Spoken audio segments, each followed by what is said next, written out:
Mother claimed she raised us after the divorce, but I was the child who cooked, cleaned, and parentified myself. At my shower, I exposed her lies. I'll keep this simple, with no fancy breaks or pretty headings, because I wanted to read postings like the ones I see here, where people lay out facts and seek judgment or advice. My parents divorced when I was 6 years old, and the way time was divided after that set the tone for all that came after. My father managed finances, school papers, pickups and drop-offs, and maintained consistent routines. I spent a lot of time with him doing things like schoolwork, sports practice, grocery shopping, laundry, and cooking, eating and cleaning meals without giving speeches. My mother stated that the divorce had broken her because my father had an affair and that she required space and time for herself and her friends. She refused to sit at home alone and stated that she deserved a life. When I stayed with her, she would leave in the evening, and I would keep an eye on my 4-year-old brother. I would go over a list of everything he required for the next day, move laundry from the machine to the dryer, lay out clothes, prepare food and check his and my backpacks. By the time I was 14, I didn't need to be ordered to do anything because no one else in the apartment was going to go through the checklist. My brother was 10 and required rides, papers, signatures, lunches, clean clothes, and someone to ensure he slept at night. Our mother would text from the bars, saying she'd be back soon, then send another text, and then nothing. I learnt not to wait for her because getting up meant starting the next day with no sleep, then taking an exam or going to practice and attempting to concentrate when my head felt like it was filled with static. So I set alarms, established routines, watched the gate, and jotted down bus numbers, phone numbers, due dates, locker combinations, and notes about when the field trip money needed to be turned in, and when the clinic in town was open for Wayland's. My father did not disparage our mother, nor did he engage me in his thoughts about what she was doing. I didn't tell him much about nights at her apartment, since I knew if he tried to take action in court, the timetable might not alter, and we'd have to keep performing those exchanges while they argued. I didn't want to be in the thick of a new conflict. He paid the support, showed up, and inquired if everything was good. I answered we were because that answer kept the peace and allowed me to maintain control of the plan I had devised. If people ask me where other adults in our family were during those years, I can tell them they were present but unable to change the situation because the custody order stated what it stated. My mother told them she had it handled, and I was the one handling things, and no one wanted to pull the thread that might unravel the small stability that my plan created. I kept track of food and money by watching pricing, reading shop flyers, and purchasing what I could prepare quickly, and had enough fuel to get us through practice and homework the following day. I learned how to prepare fast foods so that they felt like a meal. And I realized that if I left a pan of rice in the fridge, I could make something presentable when I returned home from a late activity without having to start from scratch. None of this seemed heroic to me, and I don't write anything to sound like I'm searching for compliments. This is exactly what happened, and what I had to do to keep us from having constant emergencies. I missed activities and social gatherings with friends because if I left my brother alone at night, he would be alone. And I understood what it was like to sit in a quiet location and count the minutes. I wouldn't make him do more than he already did. When the topic of moving away for college arose at the conclusion of high school, I told them that I couldn't leave because my brother still required someone to do the work on a daily basis. My father asked if he could seek for more time, and I told him he could try, but I didn't want court battles that might not impact the outcome.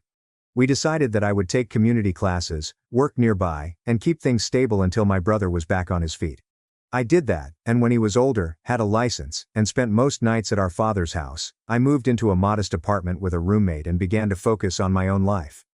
I carried habits from those years, but I also began to breathe a little easier since I wasn't watching the door for our mother, or calculating how much money we had left for dinners and school supplies until the next support transfer. Let's fast forward to now. I'm pregnant, and my partner and I organized a baby shower for both sides of my family. I figured we could get through a brief event without revisiting the past, because the focus would be on the baby, diapers, bottles, and gear, as well as who would handle food that day. I made it plain to the buddy who hosted that we did not want speeches, toasts, or activities that required a microphone. We set a small time frame, and everyone were fine for the majority of the event.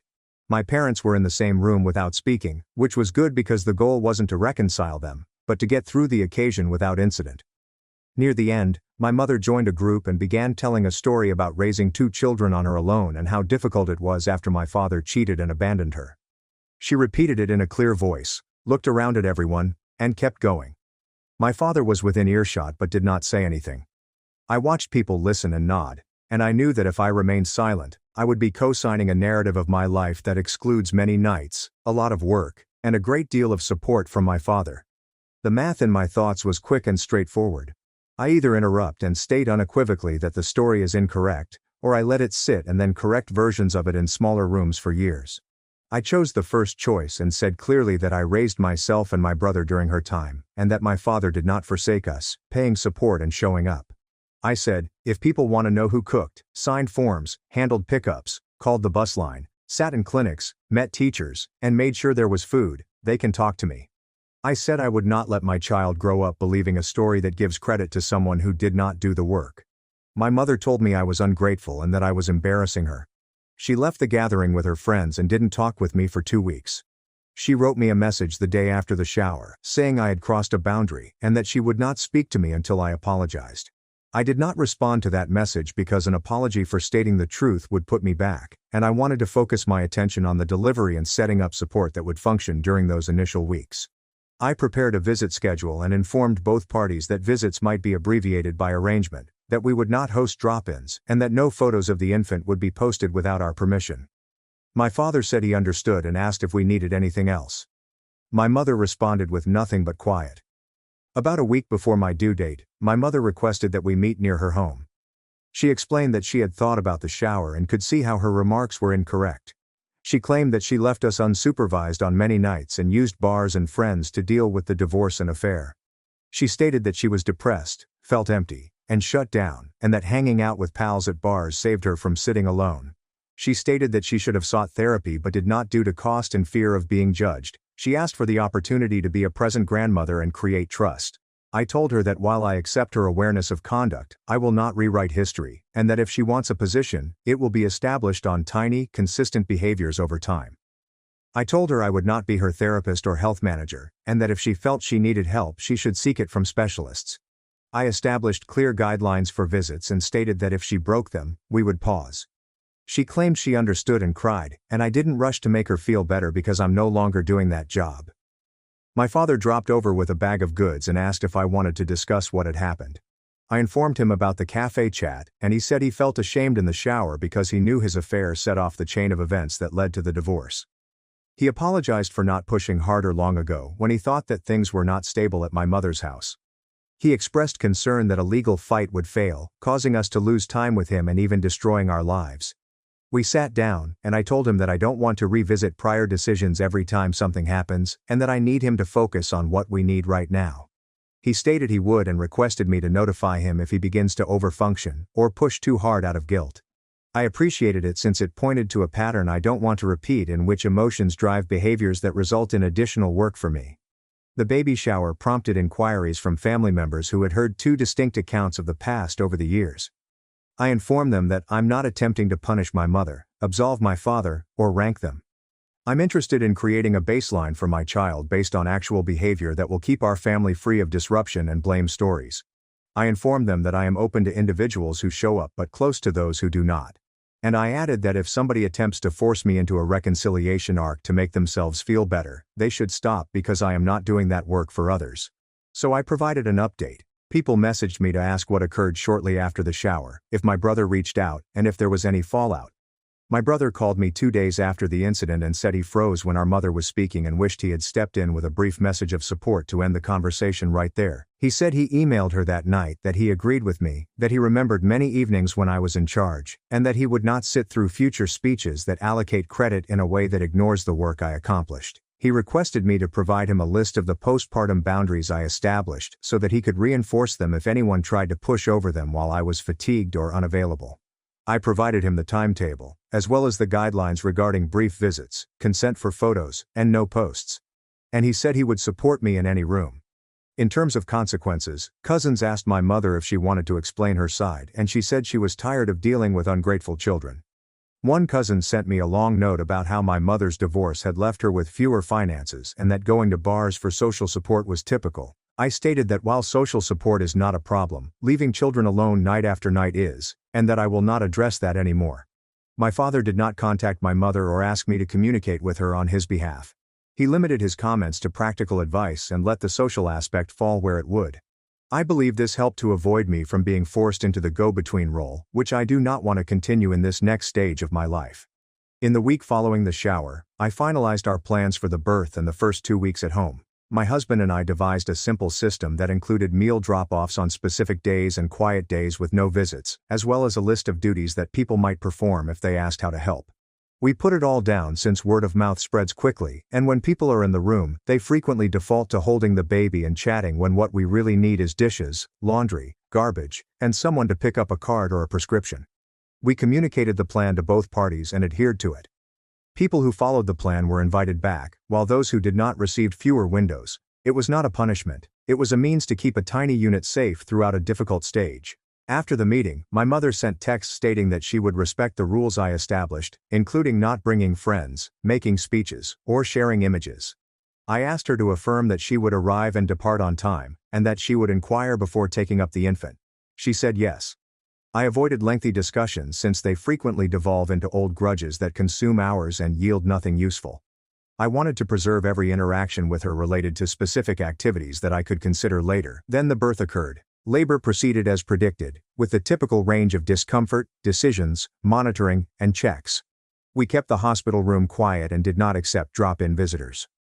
My father arrived during visiting hours, sat and held the baby, asked if I needed anything specific, and then went to my house to get some things in order.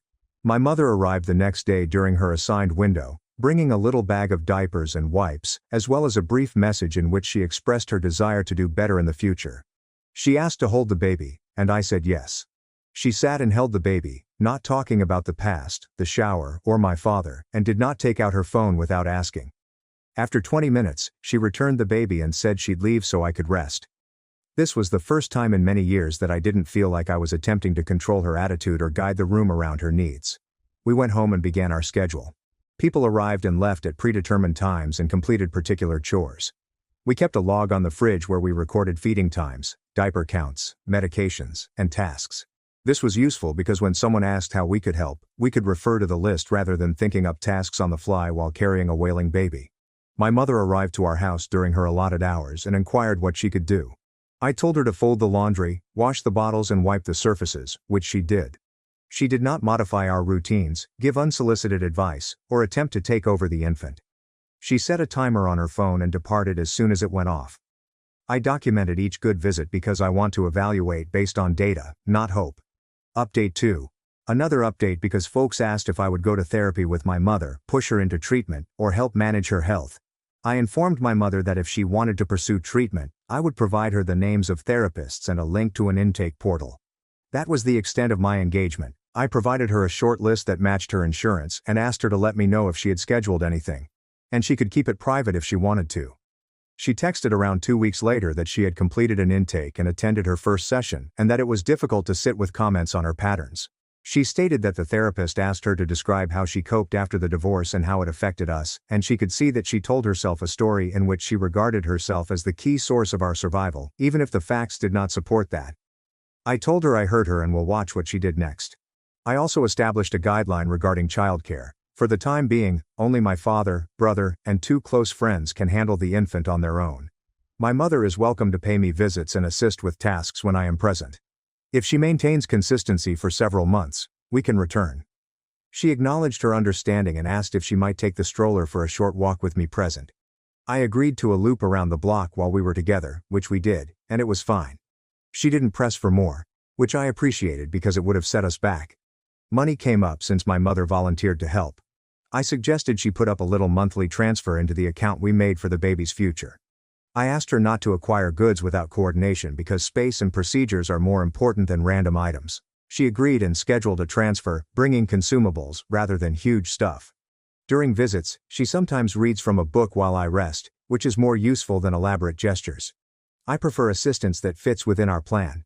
Regarding my father, I informed him openly that I did not want him to grade my mother on a curve because of his guilt over the affair. I instructed him not to overemphasize fundamental obedience or to talk about her improvement in a way that puts pressure on me to respond with thanks. He stated that he understands and keeps his comments focused on tasks. He also stays away from any communication with her so that I am not triangulated. He focuses on running errands, taking rides, and making minor repairs around our house that are important on a daily basis. When he does something, he records it on the board and then moves on. This keeps our relationships tidy and effective. Questions arose regarding whether I should maintain relationships with extended family members who hold strong beliefs about what transpired. And some of them advised me to forgive quickly because life is short. I informed them that I am not conducting a forgiveness contest and will not be ticking down the days until a deadline. I am managing a household with a newborn and attempting to establish a sane rhythm. Anyone who assists is welcome during this season, but anyone who causes friction is not. I am explicit in text and in person, and I do not fight after I have laid out the rules. People adjust or cease coming. I'm fine with both results. Update 3 is the third update, because a test of the new regulations arose during a naming ceremony at my partner's family home, where both of my parents were invited for a brief while. My partner's family wanted a small gathering where a few relatives may sit for a while and provide words of encouragement before sharing a meal and heading home. We communicated the same regulations and timeframes for visits and stated up front that there would be no speeches from my parents or toast to the past. My mother asked if she might offer a blessing for a minute, and I told her that we don't do open mics and that she should save any words for her own time. On the day of the occasion, she arrived on time and sat in the back, helping plate food rather than attempting to join groups with my in-laws to retell history. My father arrived on time and sat beside my brother, staying in his lane as well. Halfway through the celebration, one of my partner's family members complimented both of my parents for raising me. I felt a slight push from the audience toward a familiar arc in which people stare at the elderly and wait for a response. My mother began to speak and I looked at her and shook my head once, saying, "We are keeping this focused on the baby." She paused and sat back down. My father remained quiet. The event has moved on. This may seem insignificant, but for us it was a moment when an old pattern could have seized the wheel but did not. Another test came a week later, when my mother arrived 15 minutes late for a scheduled appointment and then requested to stay until the end time to make up her minutes. I said no, because the end time is important for naps, feedings, and sanity. She said that traffic was the reason and requested me to be accommodating. I mentioned that life has traffic, and the rule is based on start and end periods. If she wants extra time, she can demonstrate that she can meet start times over numerous visits, and we can then consider minor adjustments. She departed on time and didn't push. That was also a data point I noted, because follow-through is more important than promising to do better next time. People have inquired if I intend to rebuild a closer relationship with my mother beyond these scheduled meetings. I'm not making any guarantees regarding that because I no longer base my relationships on hope. I run them based on their conduct over time. I will add that I have witnessed tiny steps. She has kept her hands busy with household activities without seeking praise. She has not expressed a desire to upload images. She hasn't repeated the shower story. She's started therapy. She's avoided disputes with my father. These are the steps. I can notice them while maintaining my limits.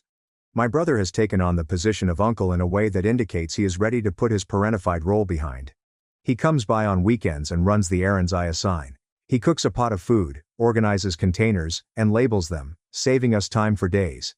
He holds the infant and follows instructions, and he instructs me to sleep while he does the dishes and cleans the space. I told him that seeing him in this role without the previous weight on his shoulders is something I'll never forget. He stated he feels the same way and is delighted we can have a family moment without carrying someone else's obligations.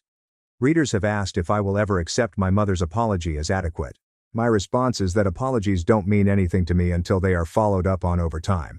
I'm not tallying points, but I am tracking behavior because I've discovered that without tracking, I end myself in a cloud of emotions. And this brings me back to performing labor for others. I'm not doing that anymore. And I will not raise my child in that fog. I'll maintain our home on a predictable path, and everybody who wants in will fit in. Now, because this is Reddit and people ask for judgment, I'll pose a question. I don't require a label of right or wrong, but I could appreciate feedback on a number of upcoming decisions. One is whether to allow my mother a brief solo outing with the stroller in the coming weeks if she continues to arrive on time and follow instructions. I'm leaning toward waiting longer since once she leaves the apartment with the baby, I have no control over what she says to anyone she meets or whether she attempts to take a photo and pass it around. I can specify restrictions, but outside the apartment they are more difficult to enforce. I'd rather add extra in-apartment hours before we grow. Another dilemma is if I should invite both of my parents to the same future kid occasions, such as birthdays or school activities, or alternate. My tendency is to alternate for a while, because shared activities invite speeches, narratives, and sideways comments, which I prefer to avoid during the early years. Update 4. 2 months passed, and my mother maintained her therapy schedule based on what she decided to communicate, and she arrived at the majority of her appointments on time. She missed 2 and gave notice on 1, but not the other. I did not reschedule the missed appointment without notice and pushed the following window by a week as a logical consequence, because my time is not an open slot that others can fill or drop as they choose. She accepted it without protest, and on subsequent visits, she arrived early and waited in her car until the start time, which I saw as evidence that she understood the rules. Inside the flat, she continued to assign duties and avoided baby management until I specifically requested it. She tried to adjust the swaddling once, and I told her to stop so she did not try again. One event threw a knot in the plan, and it was the first time I had to make a hard stop. At a family dinner outside of our home, my mother began telling the person sitting next to her that she did what she needed to do to survive after the divorce, and that people do not realize the cost of betrayal. I heard something from across the room and stood up, walked over, and told them that this topic was off bounds and that if it continued, we would leave. She claimed she was simply making conversation. I stated that this discourse breaches the rule that history should not be told in public areas. I took my partner and the baby and we departed after saying our goodbyes to the host. I emailed my mother later that visits had been suspended for 2 weeks and that one more incident like that would put her back at 0. The next day, she apologized and promised not to do it again. When the pause ended, she proceeded to the next window and followed the guidelines. My father adhered to the plan without incident. He has not used my mother's actions to make a judgment about who is better or worse. He has not requested greater access than we can provide within this time frame. He has not attempted to make atonement in years past with extravagant gestures that result in more effort. He keeps it steady, which is exactly what I need from him. He once began to express regret over the affair during a visit when I was feeding the baby. I told him I didn't have the time to tackle that matter and that we could talk about it later if he needed to. He replied, "No problem," and began washing bottles. That was the end of it. I've had to remind a few relatives to stop asking me to appear in the same photo as both of my parents. I don't do that. I take separate images and do not post them, nor do I allow others to. When people request a good family photo for memories, I tell them that my priority is my child's schedule, not their photo album. I don't apologize. I state it honestly and move on.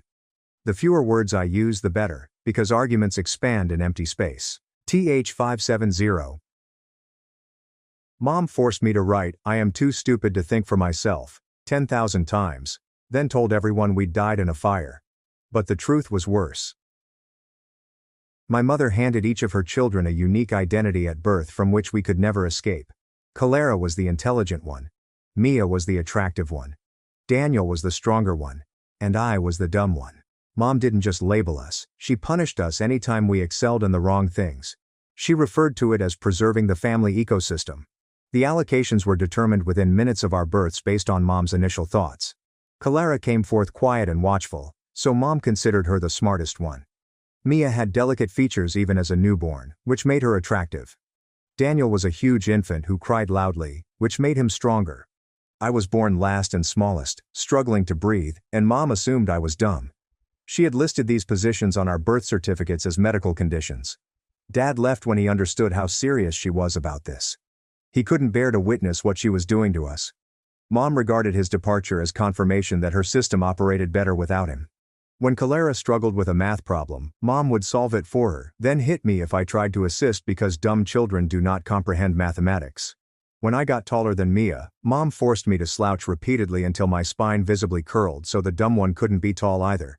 She kicked me out of school after 3rd grade, saying I was too stupid to study. But Mom had actually frightened when I began reading above grade level.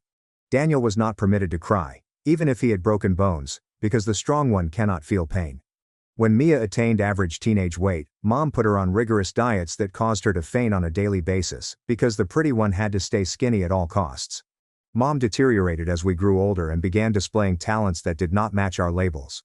She gave Mia medication that caused her hair to fall out whenever she demonstrated athletic ability, because lovely females don't sweat. She forced Daniel to lift weights from the age of 6 until his joints were almost completely ruined, ensuring that he would need a cane by the age of 20. When Clara demonstrated creative talent, Mom destroyed her paintings in front of her. But I received it worse since brains was more difficult to destroy than beauty or muscle. Mom forced me take drugs that made me dizzy and disoriented, claiming they were for my severe learning problem, which I didn't have. My siblings and I sought to protect each other during this nightmare. Clara would covertly educate me from her textbooks after midnight, risking Mom's wrath if we were detected. Mia stole my medicines and replaced them with vitamins whenever she could. Daniel would pretend to chase me away from his weights while actually helping me exercise. We devised an entire hidden language to speak without Mom noticing. We were prisoners together, each struggling with our own curse while attempting to assist the others with theirs. My 15th birthday marked our first escape attempt. Daniel had gathered money from odd jobs, and we intended to flee together, but Mom had installed trackers on our phones and apprehended us at the train station. Her penalty was harsh. Daniel had to lift 100-pound sacks around till his back gave out. Clara had to calculate problems for 16 hours straight before collapsing. Mia spent days staring in mirrors, listing her flaws. And I had to write, "I am too stupid to think for myself," 10,000 times. After that, she took us to this remote farmhouse and told everyone we had died in a fire. 3 years later, I discovered online classes and began surreptitiously studying while Mom assumed I was looking at picture books. My siblings made these elaborate distractions so that I might learn. Clara would fabricate academic issues that required Mom's complete attention. Mia would experience beauty emergencies that took hours to resolve. Daniel would pretend to harm himself in ways that demanded Mom's constant attention. Thanks to them, I completed my GED and applied to colleges using the library's computer. When my acceptance letter from the state institution arrived at our P.O. box, Daniel grabbed it, and we all grieved in the barn. We plotted my escape for months. Clara pretended to have a seizure because her great mind was overworked the night I left, while Mia shattered a mirror and threatened to damage her face. During the hubbub, Daniel snuck me out in his pickup and took me to campus. For one beautiful week, I lived in a dorm and attended school like a regular person. I chose my own clothes, talked in class, and acquired friends who recognized me as just. Then Mom called. "Did you really think I wouldn't find out?" she asked, unusually calm. "The school inquired about your medical records. I've already withdrawn you. Daniel is bringing you home." I whirled around to find Daniel in my doorway, feeling ill with shame. Behind him, Mom was holding a medical bag. "I'm sorry," he muttered. She threatened to blind Mia and Clara's hands. Mom grinned as she prepared a syringe. "You've upset the whole ecosystem by trying to be smart," she said, walking toward me. "We need to fix that overactive brain permanently. Dr. Whitaker is meeting us at the house. He does special labities that target specific parts of the brain." As Daniel grabbed my arms and Mom raised the needle, she said the words that still haunt me. "Don't worry, sweetie. You won't remember wanting to be anything but dumb once we've finished scooping out the problem parts." The needle drew closer to my skin, and I watched the clear liquid within as Daniel tightened his grip on both of my arms. My heart raced so hard that I felt it would burst as the metal point touched my arm. That's when the banging began on my dorm door, loud enough to shake the entire structure. Mom yanked the needle back and stuffed it into her medical bag just as the door swung open. Tessa Grant, a campus security officer, raced in with her hand on her radio, staring at the three of us locked in strange poses. Daniel still had my arms held behind me, and Mom was zipping her suitcase closed while attempting to appear normal. Grant stepped between us, removing Daniel's hands from mine before leading me behind her to the door. My entire body trembled so violently that I could scarcely stand, and my teeth chattered as if I were frozen. Mom began speaking in her calm medical voice about how concerned she was about my mental health and how I needed assistance. She claimed I had been having episodes and making up stories about the family. Grant stared at the red marks on my arms where Daniel had grabbed me, then at Mom's medical bag on my desk. I attempted to speak, but the shaking caused my voice to crack and sound strange. Grant inquired what was in the bag, and I managed to answer syringe between chatters. Mom said it was merely medication for my condition, but Grant didn't buy it. She called for backup on her radio and blocked the entryway, preventing anyone from leaving. Mom tried to push past her, but Grant raised her hand and stated everyone had to keep still until this was addressed. Grant summoned 2 additional security guards and instructed them to keep an eye on Mom and Daniel while she spoke with me. I told her about the needle and the lobotomy Mom had threatened, my words coming out jumbled and scared. Grant's expression changed from concerned to scared as she phoned for an ambulance on her radio. Mom was attempting to interrupt and explain, but Grant begged her to stay quiet. The ambulance arrived in what seemed like an eternity, but it was really only 10 minutes. The EMTs examined me and discovered the small red mark where the needle had touched my skin. They carried me into the ambulance and Grant informed Mom and Daniel that they would need to come to the station for interrogation. At the emergency room, Dr. Helena Sato evaluated the injection site and photographed it with a special camera. She measured the red lines on my arms and logged everything onto her computer. She ordered blood testing right away to see if any drugs had entered my system. The nurse drew what seemed like 20 tubes of blood while Dr. Sato questioned me about what had transpired. I told her about the medicines Mom had made me take for years, which made me dizzy and disoriented. Dr. Sato's face became increasingly concerned as I recounted the fictitious learning problem. She requested additional testing, including hair samples, which could reveal drug exposure dating back months. The nurse cut little bits of my hair from various locations on my head and placed them in evidence containers. They also made me pee in a cup and take swabs from my mouth.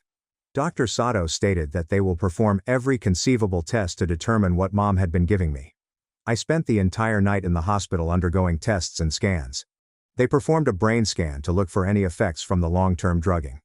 The next morning, a woman named Amelia Cross from the university came to see me. She introduced herself as a case manager and sat down with a large packet of paperwork. She stated that the registration office had discovered the documents Mom had used to withdraw me from school.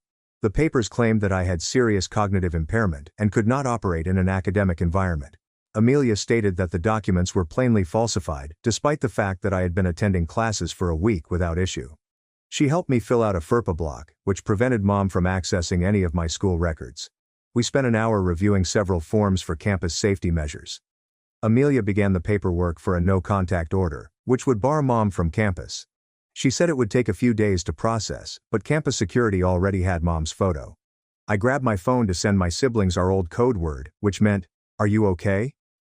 Mia responded that Mom was home and screaming at everyone about how I had wrecked everything. She stated Mom was on the phone with lawyers, attempting to file for guardianship over me. Mom claimed I was mentally incompetent and needed someone to make decisions for me. Mia informed me that Mom had already called 3 different physicians to ask them to sign documents regarding my alleged handicap. There's something extremely disconcerting about this mother's meticulous control system, which assigns duties from birth based on initial impressions. I'm curious why she is so wedded to these rigid classifications that she would drug and physically hurt her own children. Amelia called legal aid, and within an hour, an attorney named Rachel Monroe arrived. She was young, but she seemed quite sharp and took notes on everything I told her. She told we had to document everything to fight the guardianship attempt. She asked me to write out whatever I could remember about the medications and the abuse. We made lists of all the instances Mom had punished us for excelling at the wrong things. Rachel stated that my college acceptance and grades would help indicate that I was not mentally challenged. Detective Harper Quinn arrived that afternoon to collect my official statement regarding what occurred in the dorm. She asked me to go over everything step by step as she filmed it on a little gadget. She inquired about the long-term pattern of maltreatment, and I explained the roles Mom assigned us. She wanted to know whether I had any proof of what Mom had been doing to us. I remembered the birth certificates Daniel described earlier, where Mom had inscribed our allocated duties. Detective Quinn jotted it down and said she'd look into getting copies from the county record office. I spent the next 2 days going through everything I had, pulling out my GED certificate from the folder I'd hidden in the barn, printing out my college acceptance letter from the library computer, and screenshotting every text message my siblings had sent me about what Mom was doing to us over the years. Rachel sat with me in the hospital cafeteria, going through everything, making copies and putting everything into folders designated educational competency, pattern of maltreatment, and medical proof. She continued shaking her head at some of the messages, especially when Mia described being forced to throw up after eating normal meals, or Clara talked about having to pretend she didn't comprehend basic ideas in front of Mom. The financial aid office called while we were working, and the woman on the phone sounded perplexed when she stated that my financing had been frozen because Mom had contacted them, claiming I was psychologically unable to manage money. Amelia met us there the next morning, and we waited in those terrible plastic chairs as she completed the override paperwork, explained the issue to the financial aid director, and showed him the police report from the dorm incident. He stated that it would take weeks to process, but promised to expedite it due to the circumstances. Mom began sending emails to my school account that afternoon, long meandering rants about how I was damaging the family ecology and how the foolish one accepting their place was critical for everyone's well-being. She talked on how Clara's knowledge would suffer without contrast, how Mia's beauty would be meaningless if everyone was equal, and how Daniel's strength stemmed from defending the weak. Rachel instructed me to keep every email but not respond, claiming that these texts were ideal evidence of Mom's abusive mindset and would aid our case. I moved them all to a separate folder and avoided reading them too attentively since they made my hands quiver. Dr. Sato called 3 days later with the blood test results, her voice careful as she explained that they'd discovered traces of sedatives in my system consistent with long-term exposure. Specifically, a type commonly used to treat severe anxiety, but which would cause confusion and cognitive impairment in someone who didn't need them. She was ordering hair follicle testing, which could reveal drug exposure dating back months or perhaps years, and she claimed this information could be critical in pursuing criminal charges against Mom for poisoning or assault. That following evening, Daniel called me sobbing so hard that I couldn't understand him at first. He kept saying he was sorry until finally admitting that Mom was forcing him to pick between helping her bring me home and allowing her to damage Mia and Clara much more than before. His voice trembled as he told me she had hired some guy who discovers people who don't want to be found, and that this person was already tracking my location via phone, computer, or something. I could hear Mom in the background instructing him to quit being weak and that a strong person does not cry over necessary discipline. Detective Quinn set up a meeting for the next day to discuss obtaining a restraining order against Mom, explaining that between the assault attempt in my dorm, the stalking behavior with the tracker she'd mentioned discovering, and the documented pattern of abuse we were establishing, we should have enough for at least a temporary protective order. We met at the police station, where she asked me to fill out additional documents outlining every incident of Mom hurting, threatening, or controlling my life. 3 days later, we went to court for the temporary restraining order hearing. And of course, Mom arrived looking nicely put together in a blue suit with her hair tied back, telling the judge in a calm, logical tone that I was deluded and had always had mental difficulties that required continual monitoring. But then the judge looked at the medical evidence Dr. Sato had given over, read through the letters Mom had written me about the ecosystem, and saw the images Officer Grant had taken of the marks on my arms from the dorm incident, and his expression hardened. He issued a temporary restraining order and set up a hearing for a permanent one, telling Mom that any contact with me would result in arrest. Within hours after leaving the courthouse, Mom began contacting me through other people, cousins I hadn't heard from in years suddenly messaging me about how I was tearing Mom's heart, and old family friends calling the dorm phone to tell me I was selfish and destroying my family. Rachel documented every single contact as a violation of the spirit, if not the law, of the restraining order, bolstering our argument that Mom couldn't respect boundaries even with legal ramifications.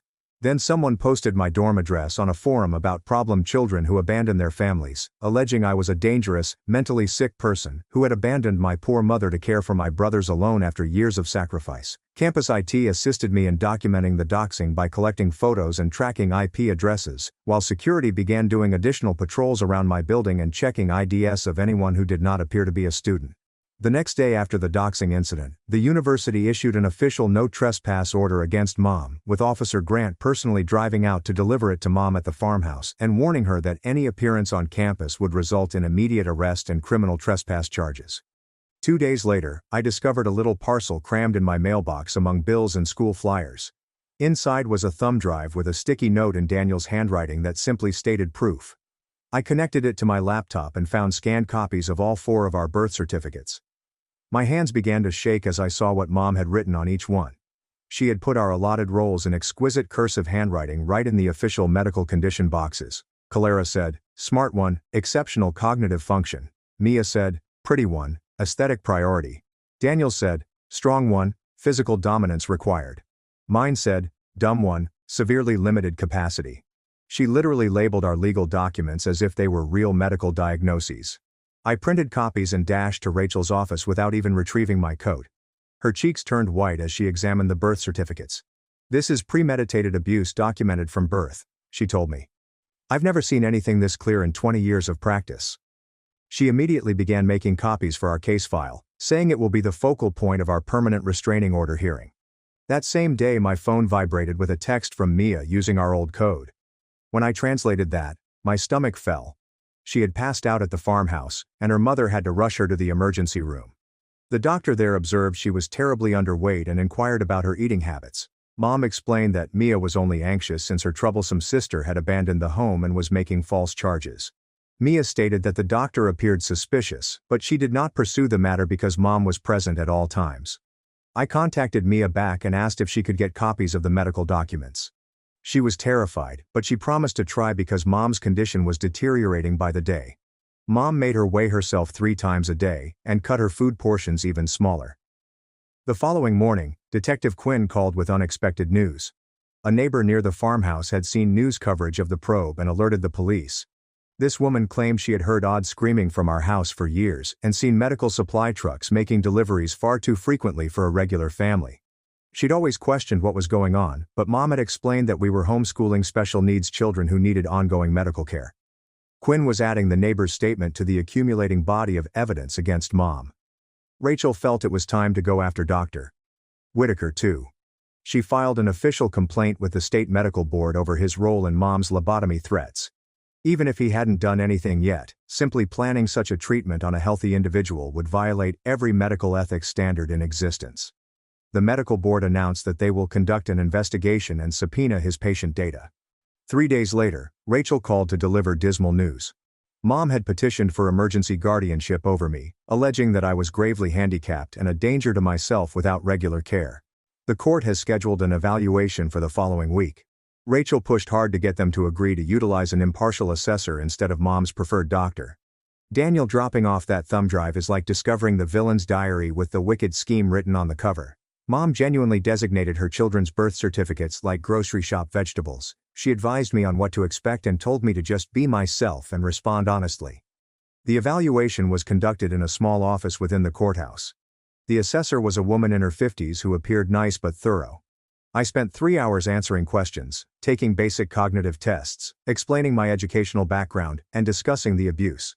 She asked me to complete math problems, read and explain texts, and demonstrate my understanding of abstract topics. She appeared startled when I handed her my GED certificate and college admission letter. "Your mother claims you have the mental capacity of a young child," she explained cautiously. I handed her the birth certificate in Mom's handwriting, which identified me as the dumb one from birth. The evaluator took thorough notes and stated that she needed time to study all of the information before presenting her recommendation to the court. Meanwhile, Amelia had been striving to obtain me mental health help. She linked me with a weekly on-campus support group for survivors of family abuse. There was a long waiting list for individual therapy, but the group gave me a place to talk to people who understood. The first meeting was difficult, but hearing other people's tales helped me feel less alone and weird. One woman had fled a similar predicament in which her parents assigned her the position of family failure. That night, Daniel sent me a text that made me cry. He'd visited a clinic and had x-rays taken of his joints. The pictures revealed extensive damage from being forced to lift high weights since he was 6 years old. His knees, shoulders and spine all revealed evidence of repetitive stress injuries, indicating that surgery will be required at some point.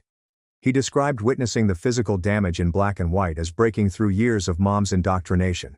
He was finally enraged at what she had done to his body in the name of making him stronger. He considered providing a statement to the police, but he was still concerned about what might happen to Clara if he turned entirely on Mom. Detective Quinn contacted me 2 days later about obtaining a search warrant for Dr. Whitaker's office. She emphasized that the procedure was progressing slowly because he had not done anything wrong yet. Being threatened as a tool for Mom's objectives was insufficient for most judges to issue a warrant. She required additional evidence of actual intent or preparation for the surgery that Mom had threatened. I understood but was irritated that we couldn't simply stop him before something awful happened. The entire legal system appeared to be intended to wait until after crimes had occurred rather than to prevent them. That same afternoon, I returned to my hostel after meeting with Rachel and discovered something strange. A folded piece of paper was placed under my door while I was away. My hands shook as I opened it and read the words written in a familiar handwriting. "Dumb girls who run away get hurt," was all it stated. But I knew Mom's method of writing letters. I called campus security right away, and Officer Grant arrived to take the note as evidence. Security spent hours studying the hallway's camera footage, but whoever departed had avoided all of them. They knew exactly where the blind spots were, so they had been watching and planning. Grant enhanced patrols near my building and suggested that I change my route to class. The next morning when I picked up my backpack for class, it seemed heavier than normal. I couldn't figure out why because I hadn't purchased any new books or supplies. I put everything on my bed and began inspecting all of the pockets and compartments. That's when I noticed it sewed inside the lining at the bottom. Someone had cut up the fabric, put a small GPS tracker, and then sewed it back together. The stitching was clean and nearly undetectable, but I could feel the hard plastic gadget inside. Detective Quinn arrived to retrieve it and stated that she would have it checked for fingerprints. She added stalking charges to the expanding list of offenses we were filing against Mom. The tracker appeared to be pricey, and it had likely been transmitting my location for several days. Later that week, I received encouraging news from the registrar's office. The institution agreed to allow me re-enroll provisionally for 2 classes until the legal issues were resolved. It wasn't the entire course load I desired, but having a regular pattern made me feel more grounded. Taking Introduction to Psychology and English Composition demonstrated that I was competent of college work.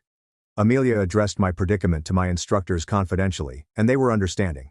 They provided assignment extensions when I had court dates or police meetings. However, juggling coursework and other responsibilities suddenly proved stressful. Some days, I'd go directly from a police interrogation to class, and then a meeting with Rachel. My mind was pushed in too many places, and I struggled to concentrate on my homework. The support group helped me manage my stress, but I still felt like I was drowning at times. 3 weeks after the evaluation, we finally received a decision on Mom's emergency guardianship petition. The evaluator's report said unequivocally that I was completely competent.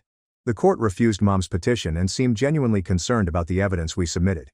He scheduled a full hearing for a permanent restraining order and directed Detective Quinn to continue investigating. According to what my siblings told me, Mom did not take the denial well. That night, Clara used our secret code to send me a worried text. Mom had threatened Clara that if she testified against her, she would ruin her hands, rendering her unable to write or type ever again. Clara considered fleeing, but she had no idea where she would go, or how she would survive alone. She was never allowed to work or develop fundamental life skills. I quickly informed Rachel and Detective Quinn of the threat to Clara. They connected us with Marisol Vega, a social worker who specialized in assisting abuse victims to flee discreetly. Marisol began working with my siblings to organize safe getaways once they were ready. She provided them with information on shelters and transit resources via coded messaging. The difficult part was overcoming years of psychological control that made them scared to leave, as if Mom had convinced them they couldn't live without her, even as she devastated them. 2 days later, I received a call that made me cry with both relief and fear. Mia had eventually escaped to a women's shelter after Mom realized she was secretly communicating with me. Mom discovered Mia's secret phone and began yelling about treason and ecological destruction. Mia grabbed a bag of clothing and dashed out as Mom was trashing the phone. She called me from the shelter, crying but sounding relieved for the first time in years. She stated that she could no longer bear the forced starvation and had finally decided to prioritize her life over Mom's approval. The shelter was keeping her whereabouts a secret while also assisting her in receiving medical treatment for the effects of years of hunger. Within hours, Mom had contacted the police to report Mia as a kidnapped runaway. She said I had indoctrinated Mia and forced her to leave the house against her will. Detective Quinn swiftly confirmed with the shelter that Mia was an adult who freely departed. The fake report added to Mom's ongoing habit of harassment and control. Quinn claimed that every lie Mom told the authorities just strengthened our case.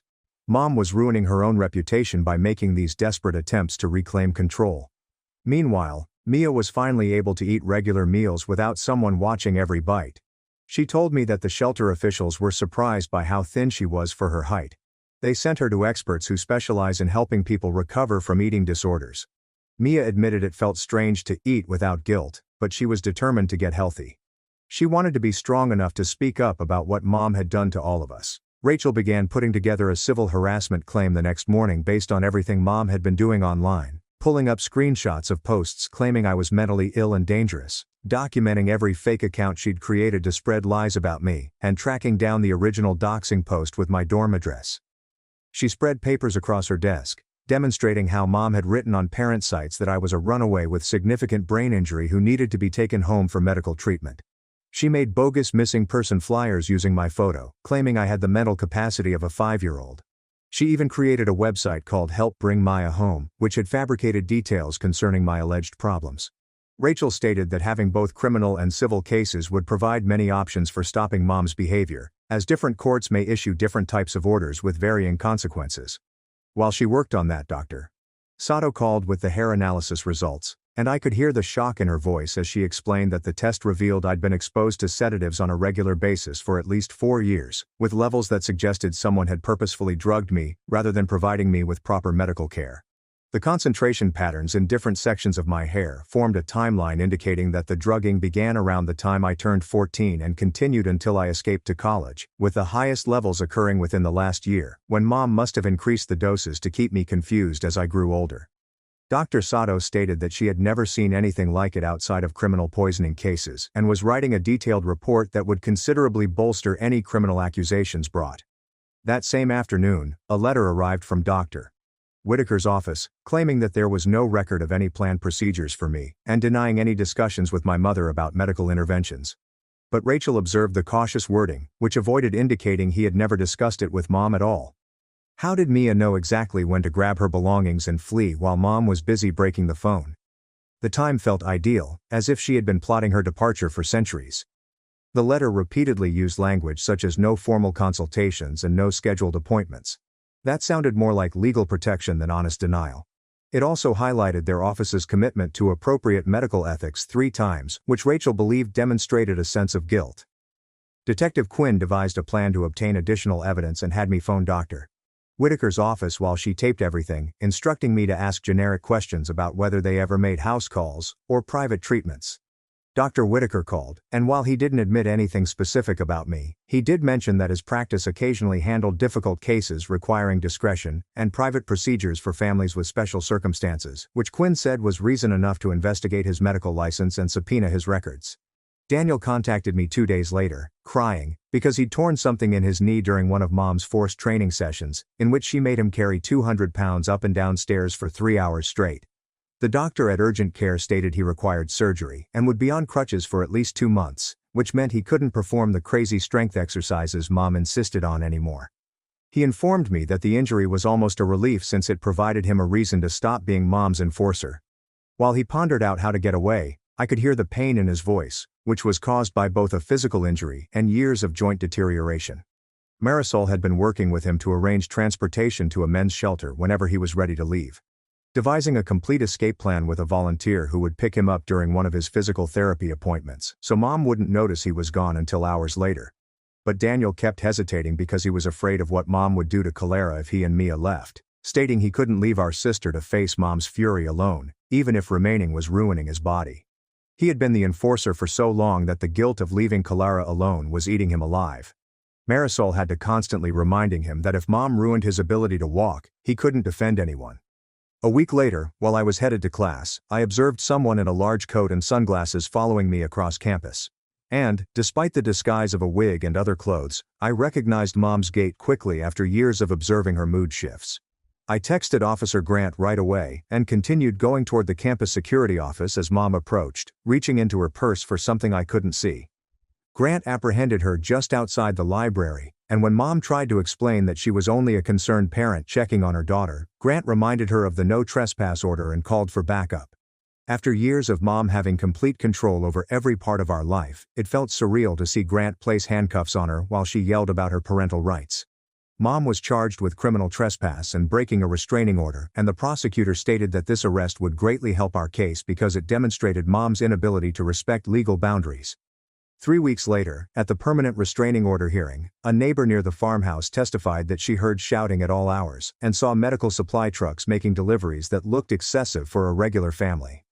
She remembered discovering me once when I was 15, stumbling around bewildered in her yard because the drugs Mom gave me had made me dizzy and I'd gotten lost, and how Mom had hauled me home, claiming I was gravely impaired and prone to wandering. Combined with all of our other evidence, including the birth certificates with our allocated responsibilities, the drugging proof, and Mom's serial infractions, the judge appeared increasingly worried as the case progressed.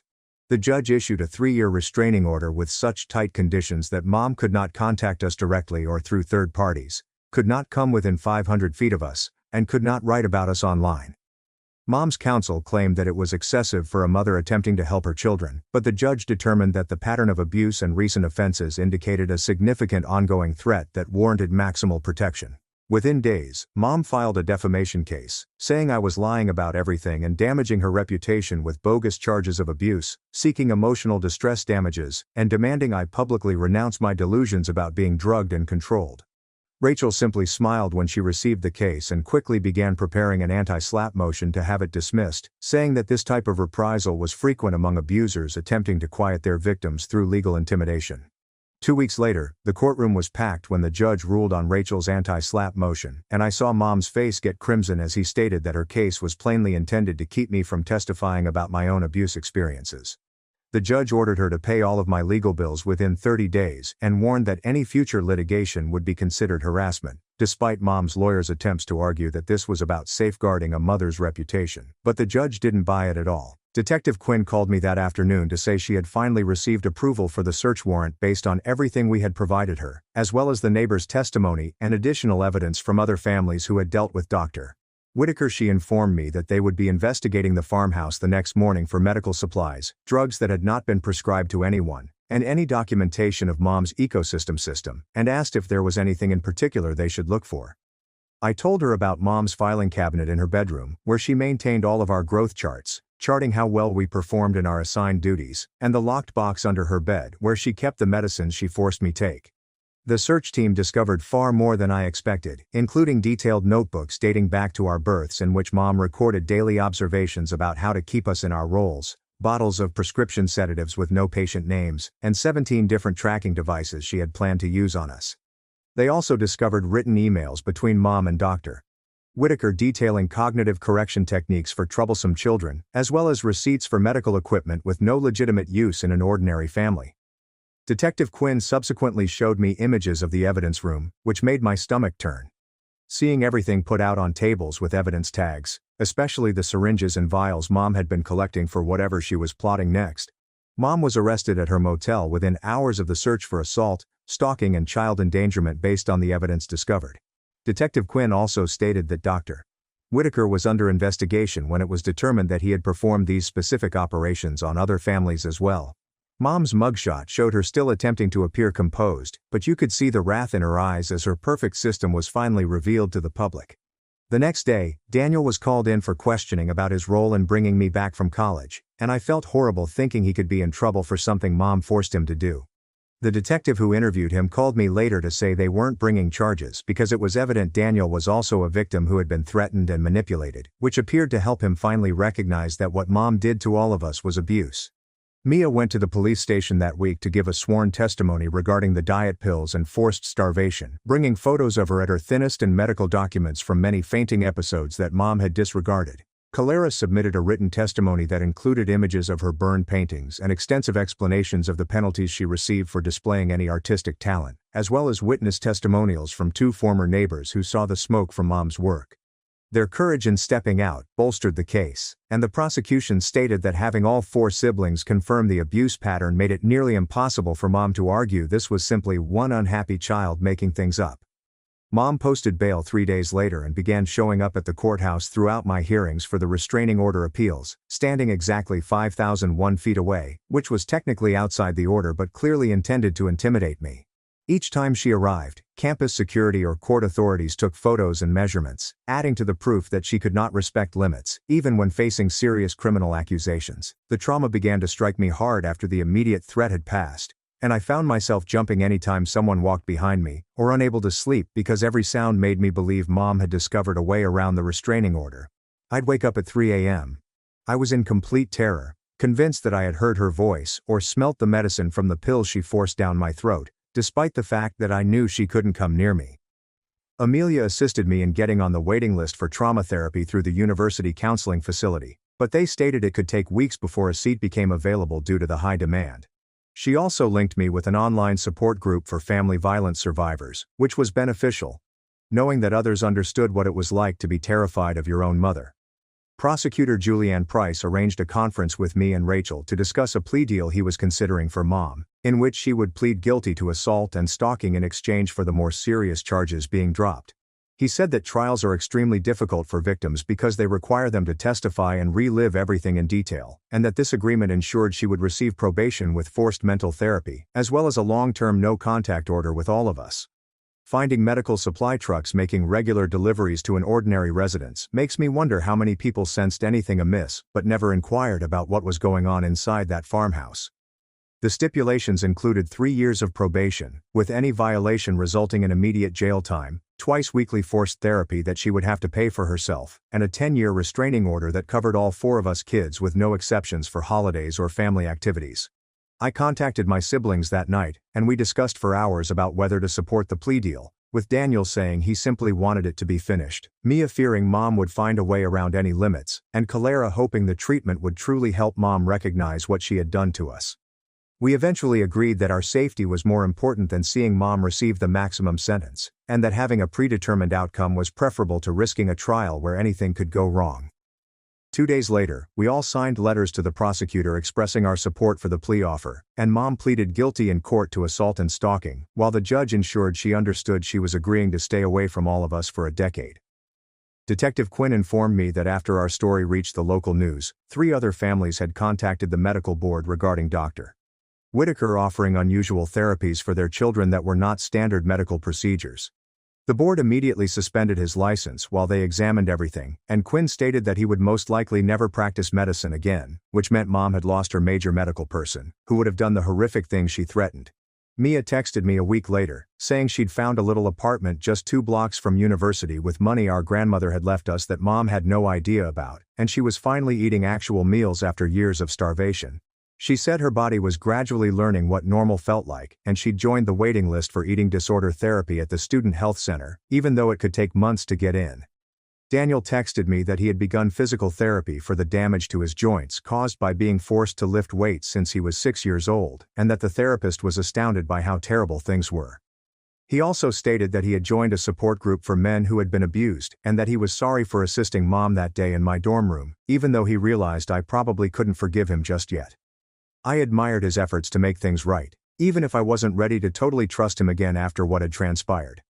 Clara contacted me one afternoon to tell she had acquired a job at an art supply store downtown and had resumed painting in the back room during her breaks, where no one could see her. She wasn't ready to show anyone her work yet because Mom's burning of her paintings haunted her, but just holding a brush made her feel more like herself.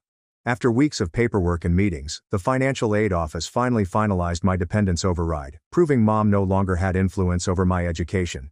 They reinstated my whole financial aid package and placed permanent blocks on all of my records, ensuring that Mom would never have access to them again, allowing me to register for full-time school next semester without fear of her interference.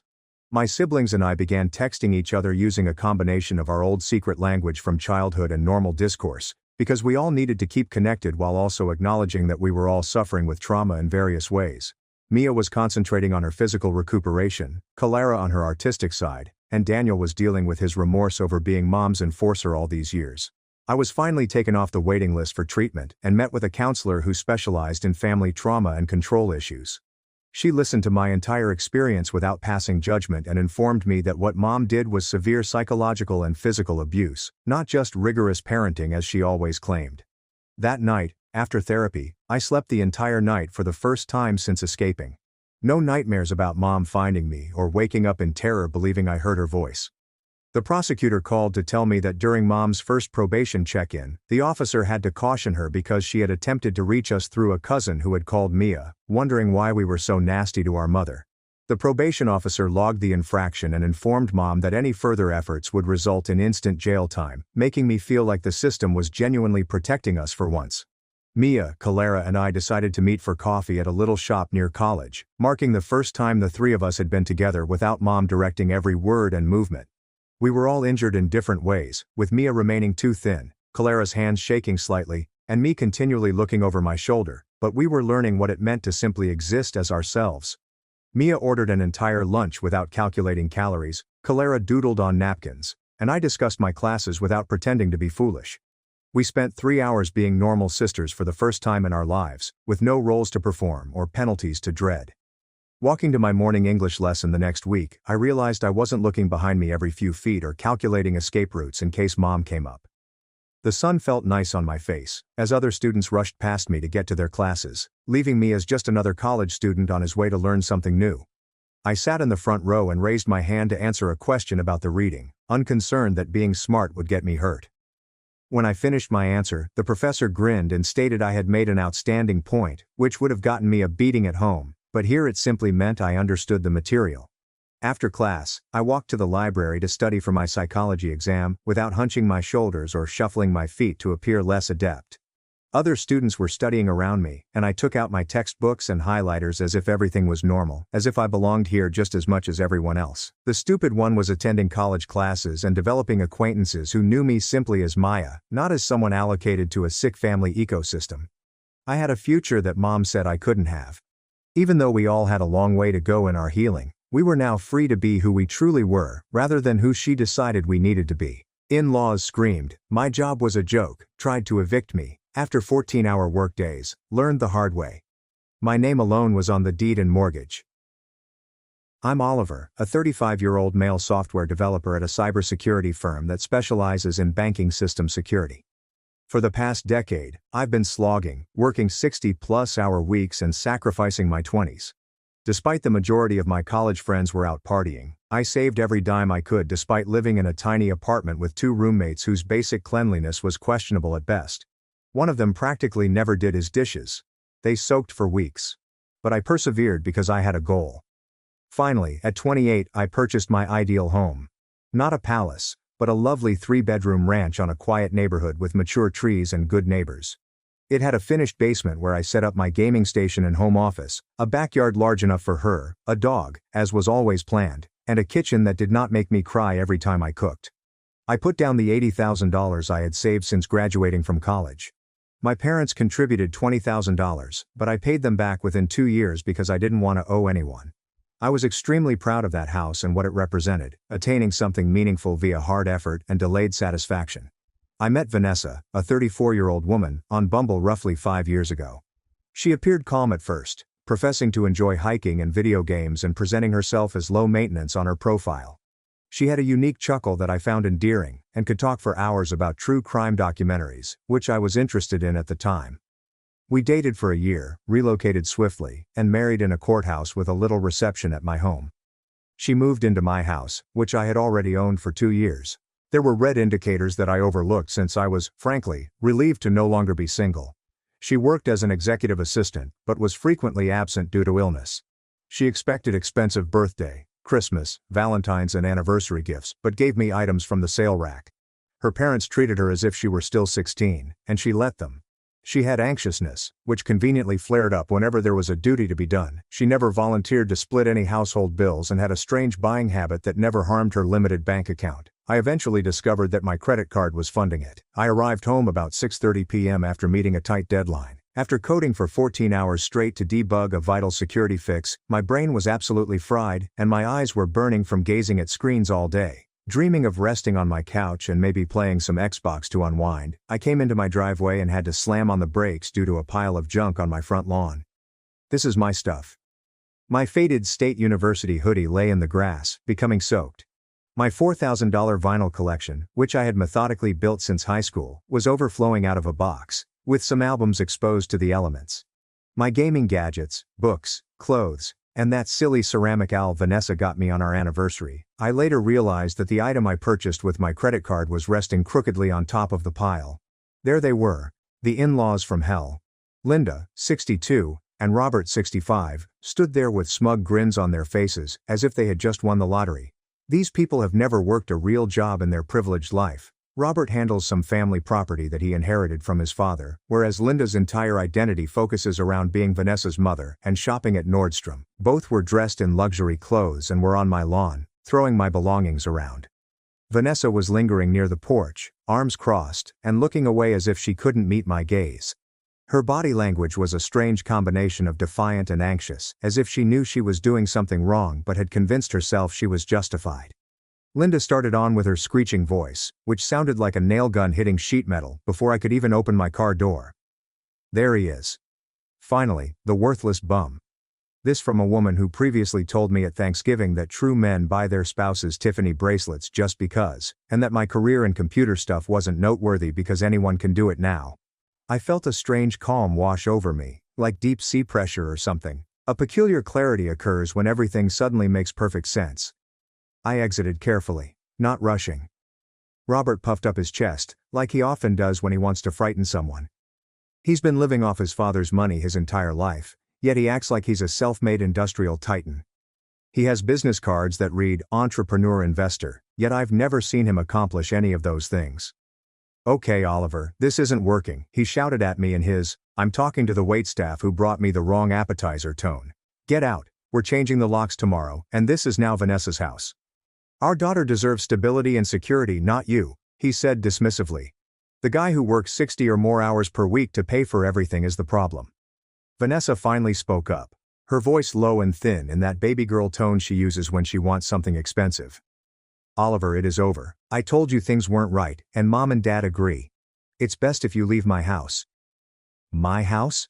The one I purchased with a down payment 5 years before I swiped right on her profile. The one where solely my name appears on the deed, mortgage, and everything. The one I had spent thousands of dollars refurbishing piece by piece. New water heater, deck repair, and dishwasher replacement, all while she complained that we weren't prioritizing cosmetic repairs for her Instagram images. Her parents had probably paid me a visit 4 times before she moved in, always acting as if they were doing me a tremendous favor by honoring me with their presence and making comments about how I should really upgrade. The countertops are asking, "When are you getting a pool put in?" Never offering to chip in, of course. One time, Robert actually said, "When Vanessa fully moves in, we should talk about proper window treatments for this place."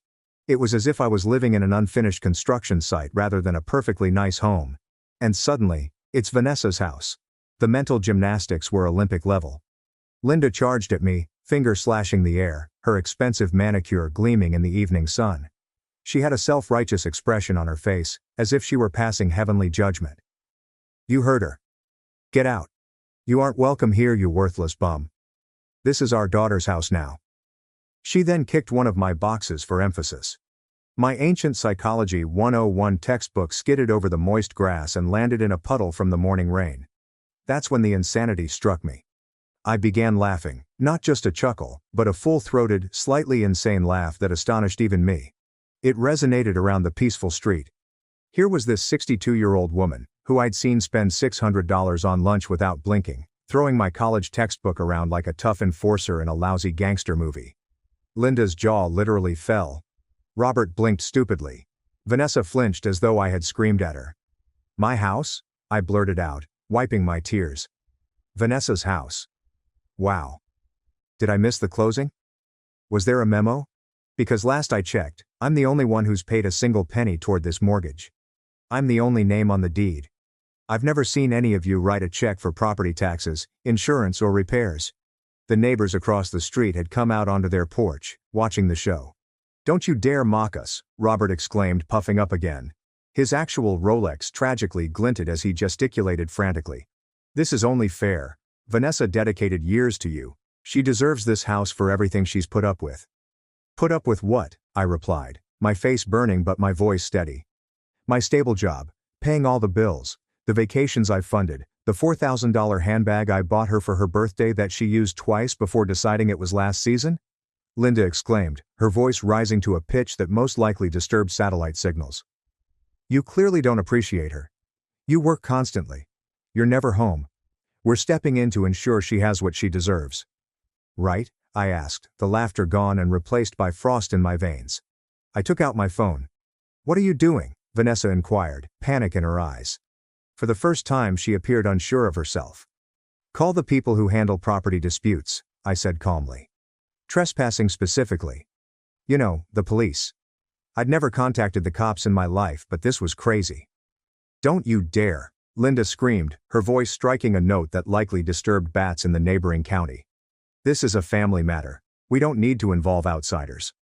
"Not when you're on my property throwing my stuff around," I said, calling 911.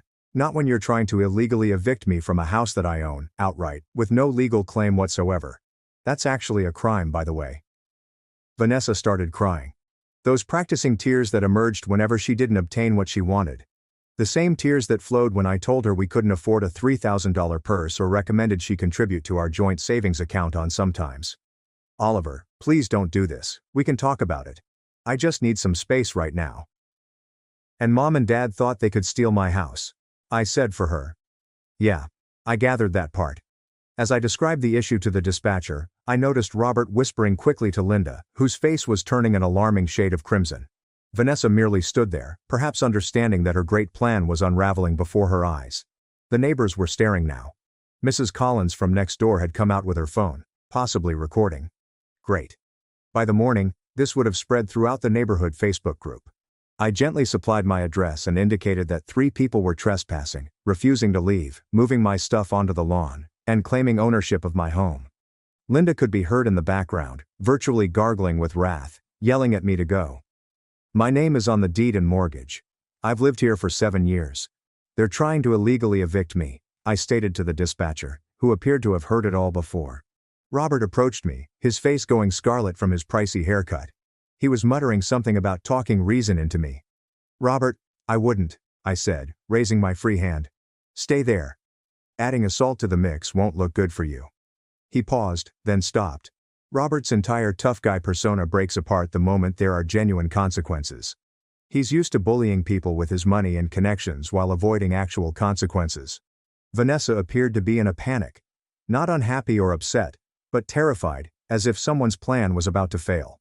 "Oliver, please hang up. Just go stay with your brother Michael for a few days. We can talk later. I promise we'll work something out." "Talk about what, Vanessa?" My voice wasn't strong. The betrayal felt like someone punching me in the stomach. After 3 years of marriage, this is what it boiled down to.